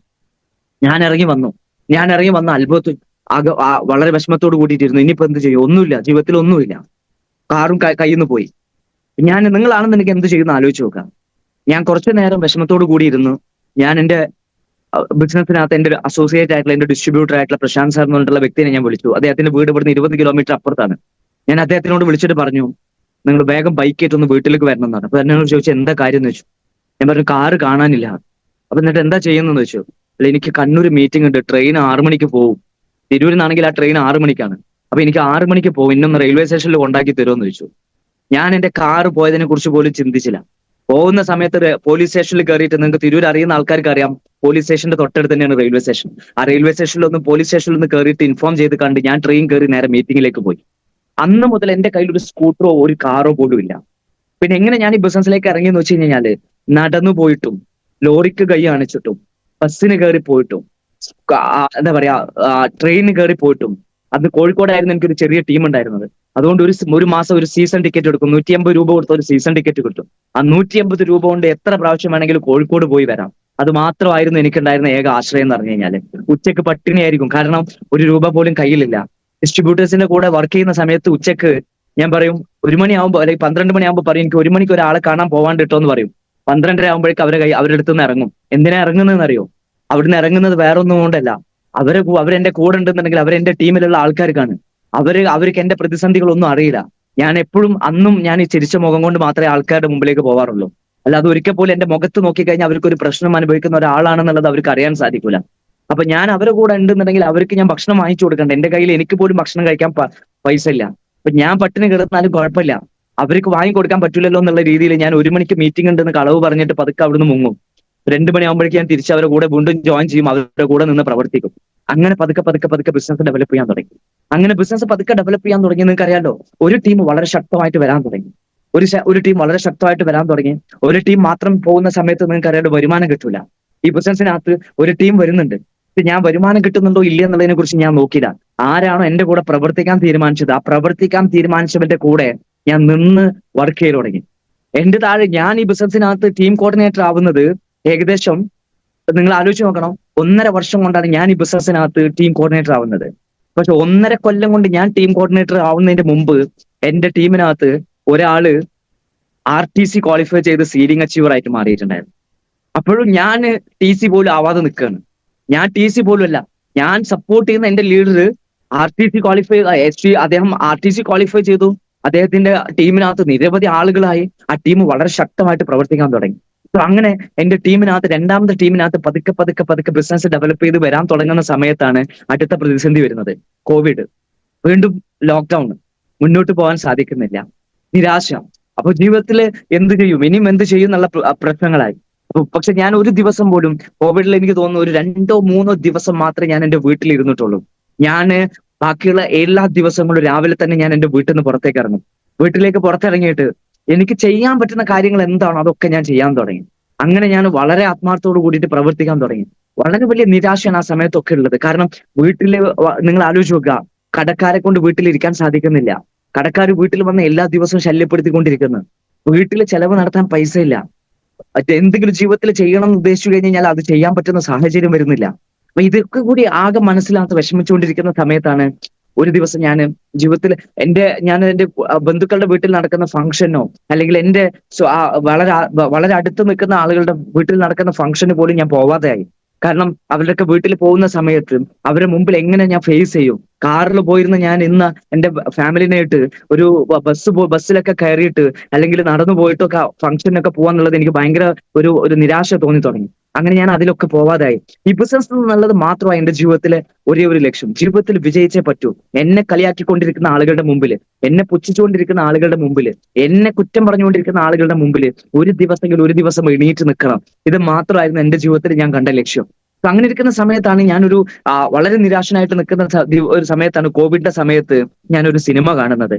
ഞാൻ താഴെപ്പാലം, നിങ്ങൾക്കറിയാം തിരൂര് താഴെപ്പാലത്ത് സ്റ്റേഡിയം ഗ്രൗണ്ട് ഉണ്ട്. അന്ന് എന്റെ മൊബൈൽ ഫോണിൽ ഞാനൊരു സിനിമ കാണാണ്. നിങ്ങൾ ഇതിനകത്ത് ആരെങ്കിലും സിനിമ കാണുന്ന ആൾക്കാരുണ്ടെങ്കിൽ, നിങ്ങൾക്ക് ആരെങ്കിലും കണ്ടിട്ടുള്ള ആൾക്കാരുണ്ടെങ്കിൽ അറിയാൻ സാധിക്കും. ഞാൻ അന്ന് കണ്ട സിനിമയുടെ പേര് വെള്ളം എന്ന് പറഞ്ഞിട്ടുള്ള ഒരു സിനിമയാണ്. ജയസൂര്യ അഭിനയിച്ചിട്ടുള്ള വെള്ളം എന്ന് പറഞ്ഞ സിനിമയാണ്. അപ്പൊ വെള്ളം എന്ന് പറഞ്ഞ സിനിമയിൽ ജയസൂര്യ വളരെയധികം മദ്യപാനിയായിട്ടുള്ള ഒരു വ്യക്തിയാണ്. ഈ മദ്യപാനിയായിട്ടുള്ള വ്യക്തി നാട്ടിലും വീട്ടിലും കുടുംബത്തിലും സമൂഹത്തിലും ഒക്കെ വളരെ മോശമായിട്ടുള്ള രീതിയിൽ ജീവിക്കുന്നത് കൊണ്ട് അദ്ദേഹത്തിന്റെ ജീവിതത്തിൽ ഉണ്ടാവുന്ന പ്രശ്നങ്ങളും അദ്ദേഹത്തിന്റെ ജീവിതത്തിൽ ഉണ്ടാവുന്ന നിരാശാജനകമായിട്ടുള്ള കാര്യങ്ങളും അദ്ദേഹത്തിന് പല സ്ഥലത്തു നിന്നുണ്ടാവുന്ന ഇൻസൾട്ടുകളെ കുറിച്ചിട്ടാണ് ആ സിനിമയിൽ കാണിക്കുന്നത്. അങ്ങനെ ഇൻസൾട്ടുകൾ സഹിക്കാൻ പറ്റാതെ അദ്ദേഹം ഒരു തീരുമാനം എടുക്കാണ്, വെള്ളമൊടിയൊക്കെ മാറ്റിയിട്ട് ഞാൻ ജീവിതത്തിൽ തിരിച്ചു വരാൻ പോവാണെന്നുള്ളത്. അങ്ങനെ വെള്ളമൊടിയൊക്കെ മാറ്റിയിട്ട് അദ്ദേഹം ലോകം അറിയുന്ന ഒരു ബിസിനസ്സുകാരനായിട്ട് മാറിയിട്ടുള്ള ഒരു കഥയാണ് വെള്ളം എന്ന് പറഞ്ഞ സിനിമ. ഇത് ആക്ച്വലി കണ്ണൂർക്കാരനായിട്ടുള്ള ഒരു വ്യക്തിയുടെ ഒരു സ്റ്റോറിയാണ്, കണ്ണൂരിലുള്ള ഒരു വ്യക്തിയുടെ റിയൽ സ്റ്റോറിയാണ് ഈ സിനിമ. അപ്പൊ ആ സിനിമ കണ്ട സമയത്താണ് എനിക്ക് അതിനകത്ത് ലാസ്റ്റ് ഒരു ഡയലോഗ് ഉണ്ട്. ആ ഡയലോഗിൽ പറയുന്ന ഇത്രേ ഉള്ളൂ, ഇൻസൾട്ട് ആണ് മുരളി ലോകത്തിലെ ഏറ്റവും വലിയ ഇൻവെസ്റ്റ്മെന്റ് എന്ന് പറയുന്നുണ്ട്. ഇൻസൾട്ട്, അതായത് നമുക്കുണ്ടാവുന്ന ഇൻസൾട്ടുകളാണ് ജീവിതത്തിൽ ഏറ്റവും വലിയ ഇൻവെസ്റ്റ്മെന്റ് എന്നാണ് ആ സിനിമയിൽ പറയുന്ന ഒരു മെസ്സേജ് എന്ന് പറഞ്ഞു കഴിഞ്ഞാൽ. എന്റെ ജീവിതത്തിൽ ഞാനപ്പോ അനുഭവിച്ചുകൊണ്ടിരിക്കുന്ന ഇൻസൾട്ടുകൾ അത്രയും വലുതായിരുന്നു. ഞാനും സിനിമ കണ്ട സമയത്ത് ഞാനും ആലോചിച്ചത്രേ ഉള്ളൂ, എന്നെ ഇൻസൾട്ട് ആക്കിക്കൊണ്ടിരിക്കുന്ന ആളുകളുടെ മുമ്പിൽ ഒരു ദിവസം എനിക്ക് എണീറ്റ് നിൽക്കണം. പതുക്കെ പതുക്കെ ഞാൻ ബിസിനസ്സിലേക്ക് ഇറങ്ങി. എന്റെ രണ്ടാമത്തെ ടീം ഞാൻ വീണ്ടും എന്ത് ചെയ്തു, വീണ്ടും ഞാൻ എന്താ പറയാ വളരെ സീരിയസ് ആയിട്ട് ബിസിനസ്സിലേക്ക് ഇറങ്ങി. ബിസിനസ് വളരെ ആക്റ്റീവായിട്ട് ഡെവലപ്പ് ചെയ്യാൻ തുടങ്ങി. പതുക്കെ പതുക്കെ എന്റെ രണ്ടാമത്തെ ടീമിനകത്തും ആളുകൾ വരാൻ തുടങ്ങി. പതുക്കെ പതുക്കെ ടീം വളരാൻ തുടങ്ങി. ഞാൻ ഓരോ റാങ്കുകൾ അച്ചീവ് ചെയ്യാൻ തുടങ്ങി. നിങ്ങൾക്ക് ആർക്കെങ്കിലും അറിയുമെന്ന് അറിഞ്ഞുകൂടാ, നിങ്ങളുടെ ടീമിനകത്ത് എവിടെയെങ്കിലും ഉണ്ടോ എന്ന് ആലോചിച്ച് നോക്കുക. STC ക്വാളിഫൈ ചെയ്തതിന് ശേഷം ഒരു സെക്കൻഡ് ഹാൻഡ് സ്കൂട്ടർ വാങ്ങിച്ച ഏതെങ്കിലും ഒരാളെ നിങ്ങൾക്ക് പരിചയം ഉണ്ടോ എന്നുള്ളത് അറിയുമെന്ന് അറിയില്ല. ഇന്ന് DTC ഒക്കെ ക്വാളിഫൈ ചെയ്യുമ്പോൾ തന്നെ ആൾക്കാർ കാറും ഒക്കെ വാങ്ങിക്കുന്നതാണ്. ഞാൻ STC ക്വാളിഫൈ ചെയ്തിട്ട് ആണ് ആദ്യത്തെ വാഹനം വാങ്ങിക്കുന്നത്. അതന്നെ ലോക്ക്ഡൌണും ഈ കോവിഡും കാരണം ബസ്സിന്റെ യാത്ര ഒക്കെ മുടങ്ങിയതുകൊണ്ട് എനിക്ക് ട്രാവൽ ചെയ്യണമെന്നെങ്കിൽ ഒരു സ്കൂട്ടർ വേണം നിർബന്ധമായപ്പോൾ ഞാൻ 50,000 രൂപ മുടക്കിയിട്ട് സുസുക്കിന്റെ ആക്സസ് എന്ന് പറഞ്ഞിട്ടുള്ള സ്കൂട്ടറാണ് ഞാൻ ആദ്യമായിട്ട് ഈ ബിസിനസ്സിൽ കൂടി നേടുന്ന ഒരു വാഹനം എന്ന് പറഞ്ഞാല്. 50,000 രൂപ റെഡി ക്യാഷ് കൊടുത്തിട്ട് ഞാൻ ആ വാഹനം വാങ്ങി. ആ റെഡി ക്യാഷ് കൊടുത്ത് വാങ്ങിയ വാഹനമായിട്ട് പിന്നെ ഞാൻ ഓടാൻ തുടങ്ങി. അങ്ങനെ ആ ഓട്ടം ഞാൻ പിന്നെ ചെന്നെത്തുന്നത് RTCയിലാണ്. അങ്ങനെ RTCയിൽ എത്തിയതിനു ശേഷം ഞാനൊരു സെക്കൻഡ് ഹാൻഡ് ഒരു കാറ് വാങ്ങിച്ചു. 3,50,000 രൂപ കൊടുത്തിട്ട് ഒരു കാറ് വാങ്ങിച്ചു. ആ കാറായിട്ടായിരുന്നു പിന്നീട് എന്റെ ഓട്ടം എന്ന് പറഞ്ഞു കഴിഞ്ഞാല്. ഇന്ന് ഞാൻ യാത്ര ചെയ്തുകൊണ്ടിരിക്കുന്നത് ഏകദേശം 30 ലക്ഷം രൂപ വില വരുന്ന ഒരു വാഹനത്തിലാണ്. നിങ്ങൾ ആലോചിച്ച് നോക്കുക, ഒന്നും ഇല്ലായ്മയിൽ നിന്ന് ഈ ബിസിനസ്സിൽ വരുന്ന സമയത്ത് നടന്നു പോയിട്ടും സ്കൂട്ടറിലും ലോറിക്കും കൈ കാണിച്ചിട്ട് മാത്രം നടന്നിരുന്ന ഒരാള് ഇന്ന് യാത്ര ചെയ്ത് 30 ലക്ഷം രൂപയുടെ ഒരു വാഹനത്തിലാണെന്ന് പറഞ്ഞു കഴിഞ്ഞാല്, അന്ന് എന്നെ കളിയാക്കിയവരുടെ മുമ്പിലും അന്ന് നമ്മൾ കുറ്റപ്പെടുത്തിയവരുടെ മുമ്പിലും ഇന്ന് ഈ വാഹനത്തിൽ പോയിട്ട് ഇറങ്ങുന്ന സമയത്ത് ഉണ്ടാവുന്ന സന്തോഷം എത്രമാത്രം ഉണ്ടാവും എന്നുള്ളത് ആലോചിച്ച് നോക്കാം. അതിനെല്ലാം എന്നെ പ്രാപ്തനാക്കിയത് മൈ ലൈഫ് സ്റ്റൈൽ എന്നുള്ള ഈ ഒരു ഓപ്പർച്യൂണിറ്റിയാണ്. എന്നെ ഈ ബിസിനസ്സിലേക്ക് കൊണ്ടുവന്നിട്ടുള്ള വ്യക്തി എന്താണോ എന്നോട് പറയുന്നത് അത് ഞാൻ അക്ഷരം പ്രതി അനുസരിക്കാൻ തുടങ്ങി. ഞാൻ പതുക്കെ പതുക്കെ എന്റെ ടീം ഡെവലപ്പ് ചെയ്യാൻ തുടങ്ങി. അങ്ങനെ ഏറ്റവും സന്തോഷമുള്ള കാര്യം എന്താണെന്ന് വെച്ച് കഴിഞ്ഞാല് 2021 അവസാനത്തോട് കൂടിയിട്ട് ഞാൻ ആദ്യമായിട്ട് മൈ ലൈഫ് സ്റ്റൈൽ ബിസിനസ്സിൽ കൂടി ഒരു മാസത്തിൽ 1 ലക്ഷം രൂപ വരുമാനം വാങ്ങാൻ തുടങ്ങി. 2021 ലാസ്റ്റ് അല്ലെങ്കിൽ 2022 കണക്കൂട്ടിക്കോളും. 2022 ഒരു മാസം 1 ലക്ഷം രൂപ മൈ ലൈഫ് സ്റ്റൈൽ ബിസിനസ്സിൽ കൂടി ആദ്യമായിട്ട് ഞാൻ വരുമാനം വാങ്ങി. അത് എന്നെ സംബന്ധിച്ചിടത്തോളം എനിക്ക് ഏറ്റവും സന്തോഷം തരുന്ന ഒരു കാര്യമായിരുന്നു. കാരണം എന്റെ ജീവിതത്തിൽ ഞാൻ തിരിച്ചു വന്നു എന്നുള്ളതിന്റെ ഒരു ഒരു എന്താ പറയാ അടയാളമായിരുന്നു ശരിക്കും ആ 1 ലക്ഷം രൂപ മാസം വരുമാനം വാങ്ങിയത്. ഇന്ന് പടച്ചവൻ സഹായിച്ചിട്ട് ഇന്ന് വരെ അതിനുശേഷം ഇന്ന് വരെ 1 ലക്ഷം രൂപയ്ക്ക് താഴെ വരുമാനം പോയിട്ടില്ല. അവിടുന്ന് പതുക്കെ പതുക്കെ വരുമാനം കൂടെ മാത്രമേ ചെയ്തിട്ടുള്ളൂ. എനിക്ക് കിട്ടിയ പൈസയിൽ 70-80% ഞാൻ ചെലവാക്കിക്കൊണ്ടിരിക്കുന്നത് കടങ്ങൾ തീർക്കാൻ വേണ്ടിയിട്ടാണ്. കടങ്ങൾ തീർക്കുക എന്നുള്ളത് മാത്രമാണ് എന്റെ ഏറ്റവും ജീവിതത്തിലെ ഏറ്റവും വലിയ ലക്ഷ്യം. ഇന്നലെ എന്നെ സംബന്ധിച്ചിടത്തോളം ഏറ്റവും വലിയ സന്തോഷമുള്ള ഒരു ദിവസമായിരുന്നു. കാരണം ഞാൻ 30 ലക്ഷം രൂപ എനിക്ക് കടം തന്നിട്ടുള്ള ഒരു വ്യക്തിക്ക് ആ പൈസ മുഴുവനായിട്ട് കൊടുത്ത് തീർത്ത ദിവസമാണ് ഇന്നലെ 6-ാം തീയതി. ഞാൻ ചെക്ക് കൊടുത്തിരുന്ന ഡേറ്റ് 4-ാം തീയതി ആയിരുന്നുണ്ടെങ്കിലും ഇന്നലെയാണ് അദ്ദേഹം ബാങ്കിൽ പോയിട്ട് ആ ക്യാഷ് വിഡ്രോ ചെയ്ത് കൊണ്ടുപോയത്. 1 രൂപ പോലും 30 ലക്ഷം രൂപ അദ്ദേഹം എന്റെ അക്കൗണ്ടിൽ നിന്ന് വിഡ്രോ ചെയ്ത് കൊണ്ടുപോയിക്കുന്നുണ്ടെങ്കിലും 1 രൂപ പോലും മൈലേജിന്റെ അല്ലാത്ത പൈസ അതിനകത്തില്ല. 1 രൂപ പോലും. കഴിഞ്ഞ 7 വർഷം എന്റെ കുടുംബം ജീവിക്കുന്നതും ഞാൻ എന്റെ കടങ്ങൾ തീർത്തുകൊണ്ടിരിക്കുന്നതും എന്റെ ജീവിതത്തിലെ ആഗ്രഹങ്ങൾ ഞാൻ നിറവേറ്റിക്കൊണ്ടിരിക്കുന്നത് എവിടെന്നാ നോക്കി കഴിഞ്ഞു കഴിഞ്ഞാല് എന്റെ ജീവിതത്തിൽ മൈ ലൈഫ് സ്റ്റൈൽ എന്നുള്ള ഈ ഒരു ഓപ്പർച്യൂണിറ്റി കൊണ്ട് മാത്രമാണ്. ഞാൻ നിരവധി തവണ നിരസിച്ചിട്ടുള്ള, നിരവധി തവണ എന്നെ കുറ്റം പറഞ്ഞിട്ടുള്ള എന്റെ അപ്ലൈന് നിങ്ങൾ ആലോചിച്ച് നോക്കൂ. ആ അപ്ലൈന് ഇന്ന് എന്നെ സംബന്ധിച്ചിടത്തോളം എന്റെ കാണപ്പെട്ട ദൈവമായിട്ട് മാറി. കാരണം അദ്ദേഹം എന്റെ ജീവിതത്തിൽ വന്നത് ദൈവത്തിന് ഒരിക്കലും പടച്ചോന് ഒരിക്കലും നേരിട്ട് വന്നിട്ട് ഒരു അവസരം തരാൻ സാധിക്കൂലല്ലോ. പടച്ചോന്റെ രൂപത്തിൽ അദ്ദേഹമാണ് എന്റെ മുമ്പിൽ ഈ അവസരം കൊണ്ടെന്ന് കാണിച്ചു തന്നത്. ഞാൻ വളരെ ആത്മാർത്ഥത്തോട് കൂടിയിട്ട് പറയട്ടെ, നമ്മുടെ ജീവിതത്തിൽ എന്തെങ്കിലും പ്രതിസന്ധികൾ നേരിട്ടുകൊണ്ടിരിക്കുന്ന ആൾക്കാരാണെങ്കിൽ ജീവിതത്തിൽ ഏറ്റവും വലിയ അവസരങ്ങളൊക്കെ നമുക്ക് ലഭിക്കൽ എപ്പോഴാന്ന് നോക്കിക്കഴിഞ്ഞാല് ഏറ്റവും വലിയ പ്രതിസന്ധികളിൽ കൂടി കടന്നു പോകുന്ന സമയത്താണ് നമുക്ക് ഏറ്റവും വലിയ അവസരങ്ങൾ ലഭിക്കുക. പക്ഷെ പലപ്പോഴും നമുക്ക് പറ്റുന്ന പ്രശ്നം എന്താന്ന് നോക്കിക്കഴിഞ്ഞാല് ഈ പ്രതിസന്ധി കാരണം നമ്മൾ എന്ത് കാണൂല, അവസരങ്ങൾ നമ്മൾ കാണൂല. ആ അവസരങ്ങൾ നമുക്ക് കാണാൻ, പ്രതിസന്ധികൾക്കിടയിൽ അവസരങ്ങൾ നമുക്ക് കാണാൻ സാധിച്ചു കഴിഞ്ഞാല് ജീവിതം വളരെ സക്സസ്ഫുൾ ആയിട്ട് നമുക്ക് മുന്നോട്ട് കൊണ്ടുപോകാൻ സാധിക്കും. അപ്പോൾ ഞാൻ നിങ്ങളോട് പറയുന്ന കാര്യം ഇത്ര മാത്രമേ ഉള്ളൂ. നിങ്ങൾക്ക് ഈ ബിസിനസ്സിനെ വിശ്വസിക്കാൻ സാധിക്കുവാണെങ്കിൽ മൈ ലൈഫ് സ്റ്റൈൽ എന്നുള്ള കമ്പനിയിലും അതോടൊപ്പം തന്നെ നിങ്ങൾ വന്നിട്ടുള്ള ടീമിലും നിങ്ങൾ വന്നിട്ടുള്ള നിങ്ങളെ ഈ ബിസിനസ്സിലേക്ക് കൊണ്ടുവന്നിട്ടുള്ള അപ്ലൈങ് ലീഡേഴ്സിനെ നിങ്ങൾക്ക് വിശ്വസിക്കാൻ പറ്റുമോ എന്നുള്ളതാണ് ആദ്യത്തെ കാര്യം. ഞാൻ ഈ ബിസിനസ്സിനകത്ത് ഉണ്ടാക്കിയിട്ടുള്ള ആദ്യത്തെ കാര്യം എന്ന് പറഞ്ഞാൽ അതാണ്. 8 മാസത്തിന് ശേഷമാണ് 8 മാസത്തെ തുടർച്ചയായിട്ടുള്ള ഫോളോ അപ്പിന് ശേഷമാണ് ഞാൻ ഈ ബിസിനസ്സിനകത്തേക്ക് ഇറങ്ങുന്നത്. ഫോളോ അപ്പ് എന്ന് പറയാൻ സാധിക്കുമെന്ന് അറിഞ്ഞൂടാ. ആ സമയത്ത് അദ്ദേഹം ചെയ്യുന്നത് ഫോളോ അപ്പ് ആയിരുന്നുണ്ട്, എന്നെ സംബന്ധിച്ചുള്ള അദ്ദേഹം അതൊരു ശല്യപ്പെടുത്തൽ മാത്രമായിരുന്നു. ആ 8 മാസത്തെ ശല്യപ്പെടുത്തലിന് ശേഷമാണ് ഞാൻ മൈ ലൈഫ് സ്റ്റൈൽ ബിസിനസ്സിനകത്തേക്ക് കടന്നു വന്നത്. പക്ഷെ 8 മാസത്തെ ശല്യപ്പെടുത്തൽ അല്ലെങ്കിൽ 8 മാസത്തെ ഫോളോ അപ്പിൽ കൂടി ഉണ്ടായ കാര്യം എന്താ നോക്കുകയാണെങ്കിൽ, ഇന്ന് എന്റെ ടീമിനകത്ത് ഏകദേശം നടന്നിട്ടുള്ള ടേൺ ഓവർ നോക്കുകയാണെന്നുണ്ടെങ്കിൽ രൂപയിൽ കണക്കൂട്ടുകയാണെന്നുണ്ടെങ്കിൽ, ഞാനിത് BV അല്ല പറയുന്നത്, രൂപയിൽ കണക്കൂട്ടുകയാണെങ്കിൽ 35 കോടിക്ക് മുകളിൽ ബിസിനസ് വോളിയം ഉണ്ടായിട്ടുണ്ട്. എന്റെ അപ്ലൈ നിങ്ങൾ ആലോചിച്ച് നോക്കുക, 8 മാസം അദ്ദേഹം ഫോളോ അപ്പ് ചെയ്യാൻ വേണ്ടിയിട്ട് എടുത്തുന്നുണ്ടെങ്കിൽ 35 കോടി രൂപയുടെ ബിസിനസ് അദ്ദേഹത്തിന് ഈ ചുരുങ്ങിയ സമയം കൊണ്ട് 7 വർഷം കൊണ്ട് ഞാൻ തൊട്ട് തുടങ്ങുന്ന ടീമിനകത്തിൽ കൂടി അദ്ദേഹത്തിന് കൊടുക്കാൻ സാധിച്ചു. അപ്പൊ നിങ്ങൾ ആലോചിച്ച് നോക്കേണ്ടത്, നിങ്ങൾ ഒരാളെ ഈ ബിസിനസ്സിനകത്ത് റെഗുലർ ആയിട്ട് ഫോളോ അപ്പ് ചെയ്ത് കഴിഞ്ഞാലും ഒരു പ്രശ്നവുമില്ല. കാരണം നാളെ ഒരു പക്ഷെ അദ്ദേഹം നിങ്ങളുടെ ബിസിനസ്സിനകത്ത് ഒരു വലിയ മാറ്റം ഉണ്ടാക്കി തരാൻ പോകുന്ന ഒരു വ്യക്തിയായിരിക്കും. രണ്ടാമത്തെ കാര്യം, ഞാൻ ഈ ബിസിനസ്സിനകത്ത് എന്തെങ്കിലും ആയിട്ടുണ്ടെങ്കിൽ രണ്ടാമത്തെ ഒരു കാരണം എന്ത് മാത്രമാണെന്ന് വെച്ച് കഴിഞ്ഞാല്, ഞാൻ എന്നാണ് ഈ ബിസിനസ് ഏറ്റെടുത്തത് 8 മാസം അദ്ദേഹം എന്റെ പുറകെ നടന്നു. 8 മാസത്തിന് ശേഷം ഞാനൊരു തീരുമാനം എടുത്തു, ഞാനൊരു തീരുമാനം എടുത്തതിന് ശേഷം ഒരിക്കൽ പോലും ആ വ്യക്തിനെ ഞാൻ കാത്തിരുന്നിട്ടില്ല. അദ്ദേഹം വന്നിട്ട് ഒരു പ്ലാൻ കാണിക്കാന്നോ, അദ്ദേഹം വന്നു കഴിഞ്ഞാൽ മാത്രം ഒരു ഫോളോ അപ്പ് ചെയ്യാന്നോ, അദ്ദേഹം വന്നാൽ മാത്രം ഒരു പ്രോഡക്റ്റ് പ്രസന്റ് ചെയ്യാന്നോ ഞാൻ കാത്തിരുന്നിട്ടില്ല. ഞാൻ എന്നാണ് ഈ ബിസിനസ്സിനകത്തേക്ക് കടന്നു വരുന്നത്, അന്ന് മുതൽ ഞാനിത് എന്റെ ബിസിനസ് ആണെന്നുള്ള രീതിയിൽ ഏറ്റെടുത്തിട്ടാണ് പ്രവർത്തിച്ചത്. അദ്ദേഹം എന്റെ അടുത്ത് വരുന്ന സമയത്ത് അദ്ദേഹത്തിന് ഈ ബിസിനസിനെ കുറിച്ച് ഒരു ധാരണയില്ല. അദ്ദേഹത്തിന്റെ പേര് ഷംസുദ്ദീൻ യൂനസ് ആണ്. ഇതിനകത്തുള്ള ലീഡേഴ്സിനൊക്കെ അറിയാവുന്ന ആളാണ്. അദ്ദേഹം CTC ആവാൻ പോവാണ്. അപ്പൊ CTC ആവാൻ പോകുന്ന വ്യക്തിയാണ് എന്നെ ഈ ബിസിനസ്സിനകത്തേക്ക് ഇൻട്രൊഡ്യൂസ് ചെയ്തിട്ടുള്ള ആൾ. അപ്പൊ ആ വ്യക്തി എന്റെ കൂടെ വരുന്ന സമയത്ത് അദ്ദേഹത്തിന്റെ കയ്യിൽ ഒരു ബ്രോഷർ പോലും ഉണ്ടായിരിക്കില്ല. അദ്ദേഹം വരും, ഈ ബിസിനസിനെ കുറിച്ച് പറയും. ഞങ്ങൾ റെസ്റ്റോറന്റിൽ ഇരുന്നിട്ടായിരിക്കും അല്ലെങ്കിൽ കോഫി ഷോപ്പിലായിരിക്കും ഇരുന്ന് സംസാരിക്കുന്നത്. അവിടെ കോഫി ഷോപ്പിനകത്ത് ടേബിളിൽ ഇരിക്കുന്ന ടിഷ്യൂ പേപ്പർ എടുത്തിട്ട് ആ ടിഷ്യൂ പേപ്പറിൽ അദ്ദേഹം കുറെ വട്ടങ്ങൾ വരക്കും. അദ്ദേഹം പറയും, ഇവിടെ ഇത്രയും വന്നു കഴിഞ്ഞാൽ ഇതിന്റെ 12% ഇത് വരും എന്നുള്ള രീതിയിൽ പറയും. അവസാനം 2,10,000 എന്നൊക്കെ പറയും. പോകുന്ന നേരത്തെ ഞാൻ അദ്ദേഹത്തിനോട് ചോദിക്കും, ടിഷ്യൂ പേപ്പർ ഞാൻ കൊണ്ടുപോയിക്കോട്ടെ എന്ന് ചോദിക്കും. അങ്ങനെ 2-3 പ്രാവശ്യം അദ്ദേഹത്തിന് എടുത്തിരുന്നപ്പോൾ 3 ടിഷ്യൂ പേപ്പർ എന്റെ കയ്യിലുണ്ടായിരുന്നു. ഈ 3 ടിഷ്യൂ പേപ്പറിന് കിട്ടിയിട്ടുള്ള കോൺഫിഡന്റ് കൊണ്ടാണ് ഞാൻ ആൾക്കാരോട് ബിസിനസ് പറയാൻ പോയത്. അല്ലാതെ ഒരു ബ്രോഷർ കണ്ടിട്ടോ ഒരു കാര്യം കണ്ടിട്ടോ അല്ല. എനിക്ക് നിങ്ങളോട് പറയാനുള്ളത് ഇത്രയേ ഉള്ളൂ. നിങ്ങളുടെ ഉള്ളിൽ വിശ്വാസം ഉണ്ടെന്നുണ്ടെങ്കിൽ നിങ്ങൾ ബ്രോഷർ കാണിച്ചിട്ടില്ലെങ്കിലും നിങ്ങൾ പ്രോഡക്റ്റ് കാണിച്ചിട്ടില്ലെങ്കിലും ആൾക്കാർ നിങ്ങളുടെ കൂടെ വരും. നിങ്ങളുടെ വിശ്വാസമാണ് ആൾക്കാർ ഏറ്റെടുക്കാൻ പോകുന്നത്. പല ആൾക്കാർ ഈ ബിസിനസ്സിനകത്ത് വിജയിക്കാതിരിക്കാനുള്ള പ്രധാനപ്പെട്ട കാരണം വെച്ചാൽ അവർക്ക് മൈ ലൈഫ് സ്റ്റൈലിനെ കുറിച്ചിട്ട് പാട്ട് പാടുന്ന ആൾക്കാരുണ്ട്, മൈ ലൈഫ് സ്റ്റൈലിനെ കുറിച്ച് കഥകൾ പറയുന്ന ആൾക്കാരുണ്ട്. ഉള്ളിൽ വിശ്വാസം ഉണ്ടാവുന്ന വെച്ച് കഴിഞ്ഞാൽ ഉള്ളിൽ അവർക്ക് വിശ്വാസം ഇല്ല. ഉള്ളിൽ വിശ്വാസം ഇല്ലാതെ നിങ്ങൾ ഈ ബിസിനസ് എങ്ങനെ ചെയ്ത് കഴിഞ്ഞാലും നിങ്ങൾക്ക് റിസൾട്ട് കിട്ടാൻ പോകുന്നില്ല. നിങ്ങൾ വിശ്വസിക്കുക, ഈ ബിസിനസ്സിൽ കൂടി നിങ്ങൾക്ക് വിജയിക്കാൻ സാധിക്കുന്നുള്ളത് നിങ്ങൾ വിശ്വസിക്കുക. നിങ്ങൾ ഓരോ ആൾക്കാരും ഇത് തിരിച്ചറിയാം. നമുക്ക് ഈ ബിസിനസ്സിൽ കൂടി വിജയിക്കണം എന്നുണ്ടെന്നുണ്ടെങ്കിൽ നമുക്ക് ഈ ബിസിനസ്സിനകത്ത് നമ്മൾ ഈ ബിസിനസ്സിനകത്ത് വിശ്വസിച്ചേ സാധിക്കുള്ളൂ. അതേപോലെ തന്നെ ഞാൻ പറഞ്ഞ വേറൊരു കാര്യമാണ് ഉത്തരവാദിത്തങ്ങൾ നമ്മൾ ഏറ്റെടുക്കുക എന്നുള്ളത്. അപ്പൊ ഉത്തരവാദിത്തങ്ങൾ ഏറ്റെടുക്കാത്ത ഒരാൾക്കും ഈ ബിസിനസ്സിനകത്ത് വലിയ രീതിയിൽ വിജയിക്കാൻ സാധിക്കാറില്ല. അപ്പൊ ഈ ബിസിനസ്സിൽ നിങ്ങൾ ആലോചിക്കേണ്ടത് നിങ്ങളുടെ ജീവിതത്തിലെ പല സ്വപ്നങ്ങളും അല്ലെങ്കിൽ നിങ്ങളുടെ ജീവിതത്തിൽ നിങ്ങൾ ആഗ്രഹിക്കുന്ന എല്ലാ കാര്യങ്ങളും മൈ ലൈഫ് സ്റ്റൈൽ ബിസിനസ്സിൽ കൂടെ നിങ്ങൾക്ക് നേടിയെടുക്കാൻ സാധിക്കും. നിങ്ങളുടെ അപ്ലയൻസ് അതിനുള്ള പ്രൂഫാണ്. അയ്യൂബ് സാർ ആവട്ടെ, അല്ലെങ്കിൽ ഷഹീർ സാർ ആവട്ടെ, അതല്ലാന്നുണ്ടെങ്കിൽ ഉമർ ഉസ്താദ് ആവട്ടെ, അല്ലെങ്കിൽ ഇപ്പൊ ഇതിനകത്ത് എന്നെ ഇൻട്രൊഡ്യൂസ് ചെയ്തിട്ടുള്ള ഓരോ റഷീദ് സാറോ, അല്ലെങ്കിൽ നിങ്ങളുടെ അപ്ലൈൻ ലീഡേഴ്സ് ആയിട്ടുള്ള ഓരോ ലീഡേഴ്സിന്റെ പേര് പറഞ്ഞു കഴിഞ്ഞാൽ ഇതിനകത്ത് അത്രയും ലീഡേഴ്സ് ഉണ്ട്. അതുകൊണ്ട് എനിക്ക് ഓരോരുത്തരുടെ പേര് പറഞ്ഞു കഴിഞ്ഞാൽ ഞാൻ വിട്ടുപോകുമെന്ന് പേടിച്ചിട്ടാണ്. അപ്പൊ ഇത്രയും ബെന്നി സാർ ഉൾപ്പെടെ അല്ലെങ്കിൽ ബൈജു സാർ ഉൾപ്പെടെയുള്ള ആൾക്കാർ ഇവരൊക്കെ ജീവിതത്തിൽ എന്തുമാത്രം കാര്യങ്ങളാണ് നേടിയെന്നുള്ളത് ആലോചിച്ച് നോക്കാം. ബിജു സാറിനോട് ഒരിക്കൽ ഞാൻ സംസാരിച്ച സമയത്ത് ബിജു സാർ പറഞ്ഞ് അദ്ദേഹത്തിന്റെ വീട് പണി ഫൈനൽ ഇതിലാണ് നടന്നുകൊണ്ടിരിക്കുന്നത്. അദ്ദേഹം ജീവിതത്തിൽ ഉണ്ടാക്കിയിട്ടുള്ള നേട്ടം എത്ര വലുതാണെന്നുള്ളത് ആലോചിച്ച് നോക്കുക. അപ്പൊ നമ്മളെ സംബന്ധിച്ചിടത്തോളം നമ്മുടെ മുമ്പിൽ ഇതൊരു തെളിയിക്കപ്പെട്ടിട്ടുള്ള വഴിയാണ്. അല്ലാതെ ഇത് നടക്കോ ഇല്ലേ എന്നുള്ളത് നോക്കാൻ വേണ്ടിയിട്ടല്ല ഇന്ന് ഇത്രയും ആൾക്കാരെ, ഏകദേശം 400-ലധികം ആളുകൾ ഇന്ന് ഈ മീറ്റിംഗ് കേട്ടുകൊണ്ടിരിക്കുന്നത്. ഇത് നടക്കോ ഇല്ലേ എന്നുള്ളത് നിങ്ങളെ നോക്കാൻ വേണ്ടിയിട്ടല്ല നിങ്ങളുടെ അപ്ലയൻസ് വിളിച്ചിട്ടുള്ളത്. അവർ ചെയ്തുകൊണ്ടിരിക്കുന്ന, അവര് പ്രൂവ് ചെയ്തുകൊണ്ടിരിക്കുന്ന കാര്യം നിങ്ങൾക്കും കൂടി നേടാൻ പറ്റും എന്നുള്ളത് നിങ്ങളെ കാണിച്ചു തരാൻ വേണ്ടി മാത്രമാണ് നിങ്ങളെ വിളിച്ചിട്ടുള്ളത്. അപ്പൊ ഫ്രണ്ട്സ്, നിങ്ങളോട് എനിക്ക് പറയാനുള്ളത്, ജീവിതത്തിൽ നിങ്ങൾക്ക് വാശിയുണ്ടോ? മറ്റുള്ള ആൾക്കാരോടല്ല, നിങ്ങളോട് വാശിയുണ്ടോ? നിങ്ങളെ ഇന്നലത്തതിനേക്കാളും ബെറ്റർ ആയിട്ടുള്ള ഒരു നാളെ ആവണം നിങ്ങൾക്ക് എന്നുള്ളത് ഒരു വാശി നിങ്ങൾക്കുണ്ടോ?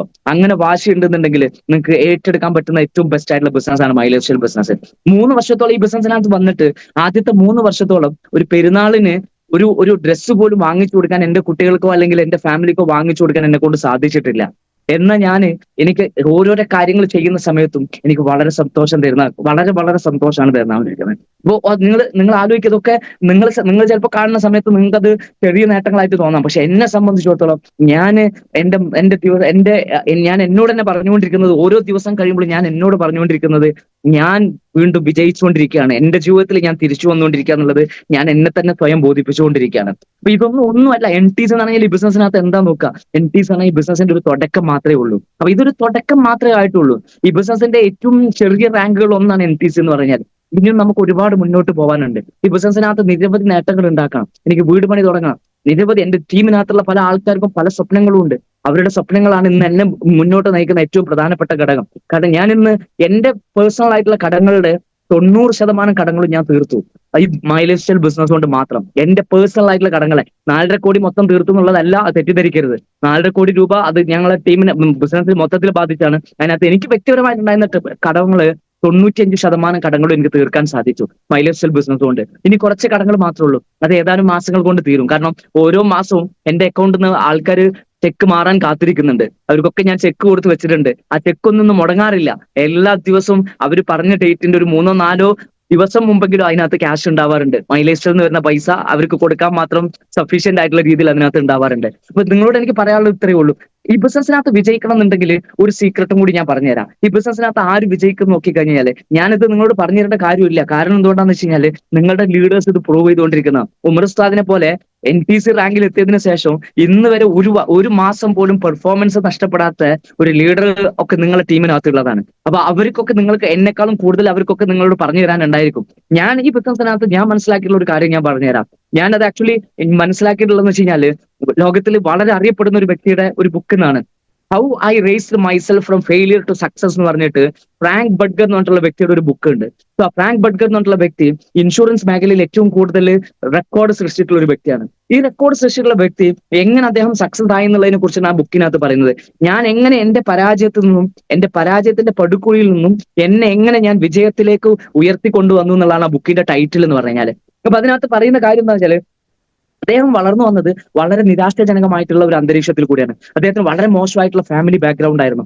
കുട്ടിക്കാലത്ത് അദ്ദേഹത്തിന് ഉണ്ടായിരുന്നത് കംപ്ലീറ്റ് ആയിട്ട് പ്രയാസങ്ങളും പ്രതിസന്ധികളും മാത്രമായിരുന്നു. അപ്പൊ അതുകൊണ്ട് തന്നെ അദ്ദേഹം വളരെ അപകർഷാബോധത്തോട് കൂടിയിട്ടുള്ള ഒരു വ്യക്തിയായിട്ട് മാറുകയാണ്. ആ അപകർഷാബോധം അദ്ദേഹത്തിന് ഓരോ കാര്യത്തിലും അദ്ദേഹത്തിന് പിന്നോട്ട് വലിക്കുകയും അദ്ദേഹത്തിന് ഒരാളോട് പോലും മുന്നിൽ നിന്ന് സംസാരിക്കാനുള്ള കോൺഫിഡന്റോ അല്ലെങ്കിൽ അദ്ദേഹത്തിന് അത്തരത്തിലുള്ള ഒരു ക്വാളിറ്റിയും ഇല്ലാത്ത ഒരാളായിട്ട് കുട്ടിക്കാലത്ത് ഈ വ്യക്തി മാറുകയാണ്.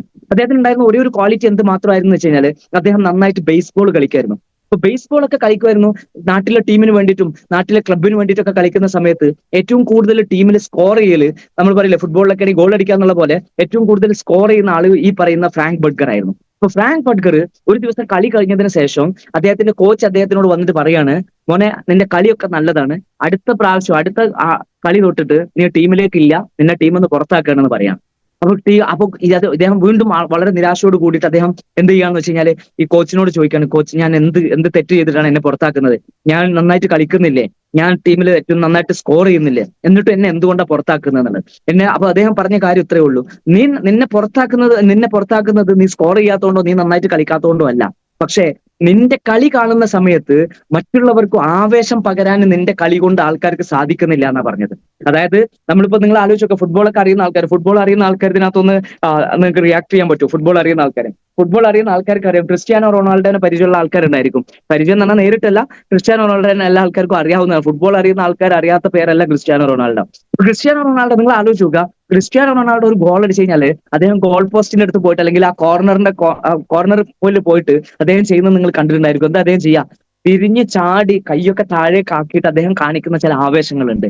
ശരിയാണോ? അല്ലെങ്കിൽ മലക്കം മറിഞ്ഞു വന്നിട്ട് അദ്ദേഹം കാണിക്കുന്ന ചില ആവേശങ്ങളുണ്ട്. എന്തിനു വേണ്ടിയിട്ട് അദ്ദേഹം ആവേശം കാണിക്കുന്നത്? അദ്ദേഹത്തിന്റെ ടീം അംഗങ്ങൾക്ക് ആവേശം പകരാനും അവരെ കൂടുതൽ കളിയിൽ വളരെ എന്താ പറയാ അവരെ കുറച്ചും കൂടി ഉത്സാഹത്തോടു കൂടി പ്രവർത്തിക്കാനും സാധിക്കാൻ വേണ്ടിയിട്ടാണ് അത്തരത്തിൽ ചെയ്തുകൊണ്ടിരിക്കുന്നത്. അപ്പോൾ ഈ പറയുന്ന ഫ്രാങ്ക് ബഡ്ഗറിന് അദ്ദേഹത്തിന്റെ കളി കാണുന്ന സമയത്ത് അദ്ദേഹത്തിന്റെ കൂടെ കളിക്കുന്ന ആൾക്കാർക്കൊന്നും കളിക്കാൻ തോന്നുന്നില്ല.